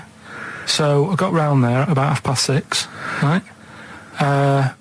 Go up to his door, knock on his door, right? He stood there with his tackle out. Oh. Yeah, what did you make of that? What was wrong with that? What do you mean, what's wrong with that? Why were you looking at it? Why were you looking at it? I tried not to look at it. But again, you're always sort of attracted to it, aren't you? Kind of like... I've never been attracted to another man's tackle. I don't know what you mean. You can't help but have a little sly look. Especially when it's there. When you ring the bell, and I mean the one on the door, right? And that's hanging out. And does he dress to the left or the right? It was to the left, right? Yeah, it was left, yeah. Just popped out of my shorts. For him. Just popped him out of the shorts. Should have seen the state of him. Shorts on, no top, cigar, like someone out of The Sopranos. It was a mess. Yeah. And then, we sat on the balcony drinking wine, didn't we? Did you pop it back in, or was it... Yeah, I popped it straight back in. I've got the laugh. Sure. I've got the laugh I wanted. Yeah. He walked in, he went, it's not that hot. Straight away, it's not that hot. Oh, brilliant. Then, was that knob news, or is there more? no, it's got more knob news. That's just a taster. Just a taster. Listen, let's play some adverts, let's play some great music, and maybe we should have some early knob news. Early knob news coming up. XFM. Do you believe in God, Carl? Don't know, I don't really worry about it. It was ages ago, wasn't it? So, if it's about, whatever. Not that bothered. Adam and Eve is pretty interesting now, isn't it? It's not. Well, how is it interesting? He made man out of dust. Then just because he could, he's having a laugh. Then he made her out of one of his ribs. Again, he'd like to vary it a little bit. Then they had 2 sons, which gave rise to the entire human race. What was going on there then? What would have happened if they didn't get on? That's interesting. Sometimes with pandas, they don't fancy the other one, do they? They go, well, that's my choice. One. You've brought me one panda from Lisbon Zoo, and I've got to shag that. What if I don't fancy it? What if they bring in a right slapper? Do you think what if it's the equivalent of like Love Island, Well, I whatever it's imagine called? it was like Celebrity Love Island. Yeah, and they're going, I am not shagging that slapper. Every panda in the world has seen that dirty old mott in magazines. Why am I meant to mate with it? I've got some dignity. Are you talking about Adam there or Panda? Was that... either is fine, I suppose. No, Do you think that Adam had any say? When God was making Eve, was he saying, can make the boobs a bit bigger, would you? And then... I'm a blonde guy, I'm into blondes, really. I mean, I don't know, did he have any input, or was it just... I don't know. Well, I suppose it was one of his ribs. I know, but it's probably restricted. You go, well, I'm working with a rib, Adam. Give me a break. There's only so many things I can do. Well, he was probably in kind of intensive care, wasn't he? With the whole. They go, well, I can't just keep making the boobs and things bigger because their legs will get short. I don't mind short legs. Yeah, make the legs longer. I don't mind no legs. I don't mind no legs. As long as the boobs are sizable. I tell you what's weird though, Steve. Right? Everyone's heard of like Adam and Eve. Yeah. What's the surname? Yeah, where'd they get their post from? Unbelievable. One of my uncles, right, Tattoo Stan, he's just caked in them. Right. I don't think he's my proper uncle, but it's just like my dad's got Tattoo Stan. No, my dad's that's a province in Russia, isn't it? My dad's got loads of mates who. When you say he's not your proper uncle, do you know how, like when just a bloke someone who used to comes hang around, around all the right, Uncle Stan. Yeah. Do you know what I mean? And my dad had loads of mates like that. There was John the Screw. Right. So he either works in a prison or he likes to have sex. Cabby. Cab driver. Okay. There was Jimmy the Hat. I don't know what he Jimmy did. the Hat. Yeah. And, did he wear a hat? No. No. There was Fred the Veg. You sure he wasn't a relative? Sorry. Fred the Veg used to get us like big bags of potatoes and that. Fred Veg, okay. And there was Tattoo Stan. Right. And he was just caked in them, and I used to always look at him thinking, why have you done that? I must have only been like, 6 I or suppose 7. if you're born with a name like Tattoo Stan, Exactly. you're destined, aren't you, were really? they like a 1950s gang? I'm worried about... I'm worried about... doing a bank job. What was his name? The Hat? What was his name? Jimmy the Hat. I'm worried about Jimmy the Hat. Yeah. Not having a hat. I don't understand it. Are you sure he didn't have a hat? Not when I met him. Did he ever wear a hat? I didn't see him that much. Do you think it was a joke, like, when your mate's sort of like, 8 foot and huge, you call him Little John or Tiny? Do you think... Well, the fact that he never wore Yeah, a they hat. went, hold on, I've noticed something about Jim. Go on. No hat. And I go, oh, true, let's call him Jim the Hat. Jimmy the Hat, yeah. But my Uncle Stan, he had like loads of them. He did them himself. Oh dear. And it was always that thing. What was it things like? He had like the cross. cut here, Cut here, made in neck. Britain. And if you're going to do them yourself, I'd say at least make sure you're sort of a good drawer. Yeah. And don't do it in a mirror so it comes out backwards. Well, that was the other thing. But like, I remember he did. Names are all right. He had like all his kids' names down his arm. And, what are they called? Yeah. Oh God, it's Tattoo Stan Jr. Yeah. And Paul shits the bed. I'm trying to. Oh, Wabai Kate. Yeah. But he had, Frankie never amounts to anything. Oh, God. so he had like. Johnny, I don't think he's mine. So he did all this. I don't even know why I'm telling you about tattoos. No, nor do I, Carl. 50 Cent in Da Club on XFM 104.9. We're playing our favourite singles of the year, Yep. and we're looking back over some of our favourite clips of the year. Embrace, Glorious Day on XFM 104.9. Rick, there may be listeners tuning in thinking, they've got something better to do, for instance, switching off the radio and just staring blankly at the wall for the next half an hour. But no, because what they're going to miss is our grand finale to this, which is, of course, sponsored by Lindauer's, the sparkling wine solution to a hot summer's day. Yeah. That we're going to be firing a cork. Did you just make that up? Yeah. Pretty good. Please, yeah. Good. They're going to be firing a cork at Karl's head just for the sound. I just think it's sound. Huh? It's not happening. Yes, it is. You said no. We've said it is now. We've promised it to the listeners. Yeah, come on. I'm not happy with it. Why? Because the pain. Well, I've never had it done, so I don't know how painful it is. Well, what reason to do it then? Yeah, we've got to try it out, haven't you? You're perfect. It's like a little cowbell, a wood block. That's what I'm hoping for. Yeah. I'm hoping for pop. And I'm going to film it for my website. Brilliant. So go to that this week, rickygervais.com, and see Karl Pilkington getting hit. A high-powered cork coming out of Lindauer sparkling wine. Lindauer sparkling wine. And of course, if you want to send us anything in, and perhaps next week that you feel we could actually that'd be great. Sponsor us to do something. This is like interactive because a lot of people plan the show. Like Dr. Fox plans his show. We sort of come up, we riff on the. So that's a great idea. Send stuff in that we could harm Karl with. Yeah, we harm Karl. We do a jingle. Harm Karl. I've always wanted one of those George Foreman grills. I've always wanted one of them. I know, but that's too much, isn't it? What if we just pressed his head inside it? We'd have to put it on. Put it on. See, just squeeze his head inside it. I've got to do that thing with a tea towel one day. You know that thing I did with a tea towel? You put a tea towel around his head, right, tie it. I put a wooden spoon in, and you only have to turn it like a couple of inches, and it kills you, doesn't it? Yeah, sure. It really is, yeah. So we'll be firing a cork at Karl's head. I'll be filming it for the website. So that's coming up about 10 to 3. Look forward to that. Yeah. Do you know what? I'm loving this. This is my. Just being in a room with him. I just can't. I want to squeeze his head. XFM 104.9 playing Green Day. The studio's falling apart. I know, his microphone broke. I'll be honest with you, Rick, I don't know why Lindauer's, the sparkling wine, want to be associated with this shambles of a show. It is falling apart. This is awful, this studio. It's got to be fixed. Right now, Karl, come on here. It's the time where I'm going to let a cork off. Do you want to film this, Steve? Yeah, that'll be available on the website next week, rickygervais.com. So see Karl getting hit. One bloke suggested we leave the metal cap on because it's get a better pitch, but we take that. He's straight. It's dead out. Let's get the camera ready. Get the camera ready. Ready? So if you just joined us, we are using some Lindauer's sparkling wine to basically, what can I say? Really, fire a cork at Karl's round ready? head.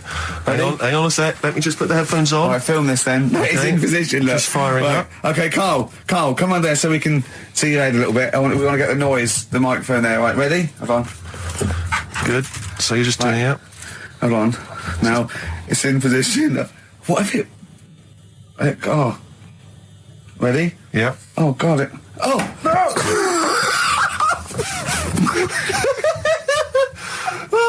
It's like Jackass. Did it hurt? It made me. What do you mean? Did it hit you? I sort of just. It went off. It went off course. Did it? Just glanced, did it? Right, Lindauer, you're going to send us 8 more bottles, please. Yeah, we're going to get this right. Wait, what were you thinking during the quiz then, when the questions were coming out? What were you thinking of? Well, what it was, right, just before the quiz started, I had to go to the toilet, right, because the rule is, right, people who don't go to it, once it starts, phones off, no more toilet. They take it dead serious, don't they, right? Yeah. So, I went to the toilet. Now, I'm not being out of order here, it just got me thinking, right? I went to the toilet, the gay fella in there, right? There was a gay fella in there. Gay fella in the toilet. Now, how could you tell? How did you know? Just typical, everything about it, right? Everything about it, right, yeah. Oh. What, large handlebar moustache, leather cap. Butt plugs, amyl nitrate. Could I just say that these views do not reflect the views of the management of XFM or me and Steve. Or most of the people in this country. Go on, Karl. What's your problem? Yeah, but this is what I'm worried about, really. But this is why I only got Danny Minogue right. Right? Because this was floating around my mind. Went to the toilet. Now, going to the toilet, they have like men's cubicle and they have women's cubicle. Yeah. Now, without sounding out of order, is it wrong for me to think gay men should have their own little cubicle? Go in. They should have their own. Well, not cubicle. You mean an actual toilet, I suppose. When I was at the urinal, Yeah. normally, you know, there's a fella there, and then you go, all right, and there's no pressure. But I couldn't go. I was thinking, should I wait? If I go into the toilet, it'll look obvious. Yeah. I had loads of pressure, and But this was what were going you on. worried about? I'm so sorry. What were you concerned about? Viewers? I'm so Well, sorry. it's like, right, listen, when I was a kid, right, and it's all right for you to go into women's toilets when you're a kid, it's like, oh, it's a bit cute, right, as long as you're not, like, over 15 or something, right? Right. But when I was a kid, I went into a toilet, and women, when they use their little cubicles, they don't shut the door. Some of them just sit down on the toilet, Yeah. right, and you see everything. And, no, seriously, that's probably one of the first times I saw, like, a woman. Yeah. That, right, and my Auntie Nora when she was staying over. What happened with your Auntie Nora? She was, she's into wearing caftans. Into wearing what? You know, caftans. Oh, yeah. What are caftans? Big, bellowy sort of dresses. Right. And, yeah, I used to sit on the floor at home in front of the telly. Sure. She was on the chair behind. Yeah. She did a bit of a sort of a Sharon Stone scene. Oh, God. Yeah. Did you see it? There was no underwear. No. What age were you? What was it like? What age were It you? was like a ripped tennis ball. What? Right, we're off air. Either that or put us in for the Stonys. Okay, what's the next one? What's the educating Well, I wiki? don't know. See, like I say, I was looking around and there's stuff that is interesting. Right, I was looking on the web. But there's no point. Well, it's just that I found one about What's the point? about a lad who 8 years old, Yeah. but he's still breastfed. Now, I don't know if you can get anything out of that. Is that what his mum said?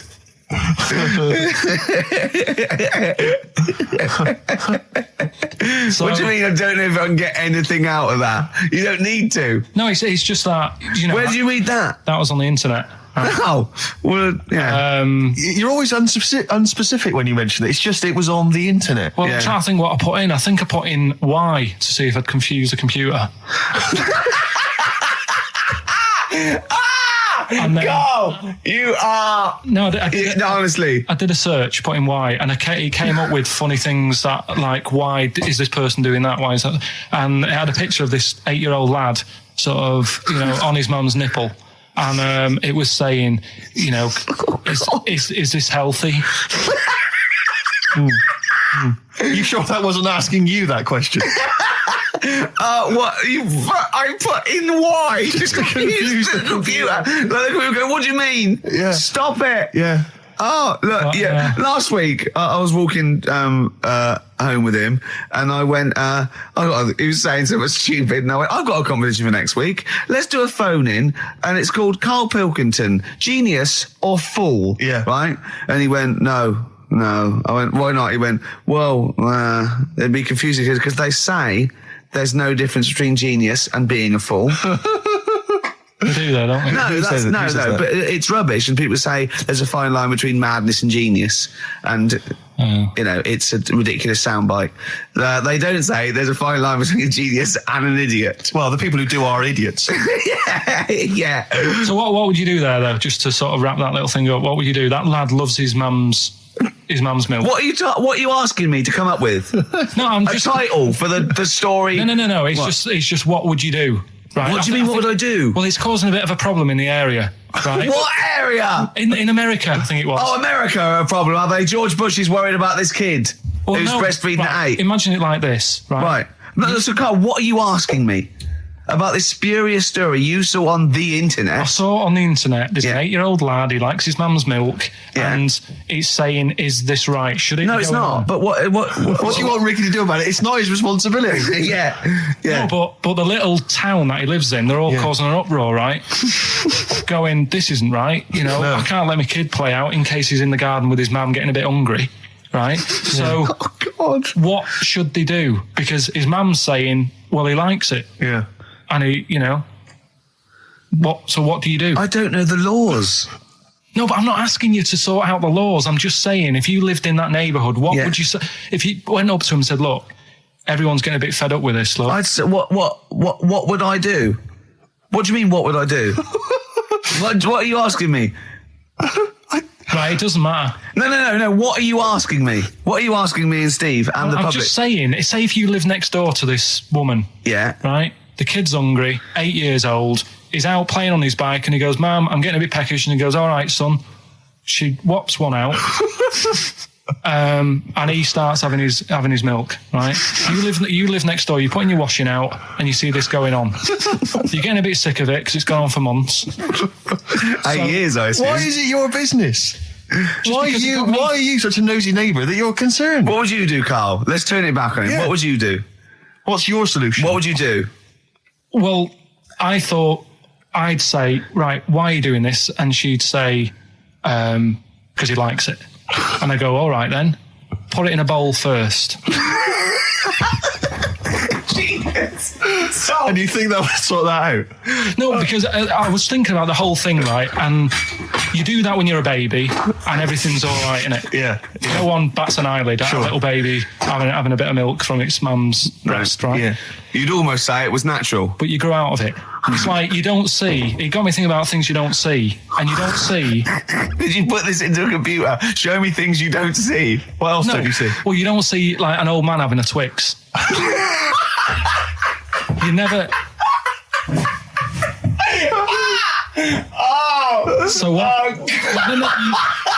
You know the terrible thing about all this, Steve, is he's right. You don't see an old man I eating a know, Twix. that's a terrible thing. So what they have got, right? They've made old man toffees, haven't they? They've come up with Gervais. Is that a song? Oh God! You don't see it.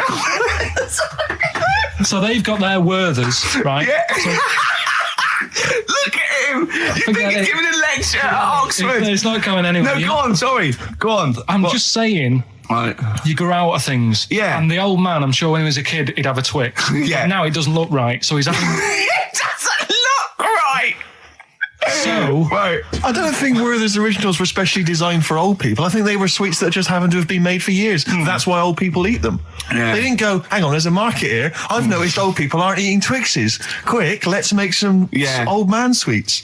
But the little advert, he gives it to his grandson as well, doesn't he? He goes, I have a Werther's original. Now, I think it cuts though before he throws it back in his face and goes, get me a Twix.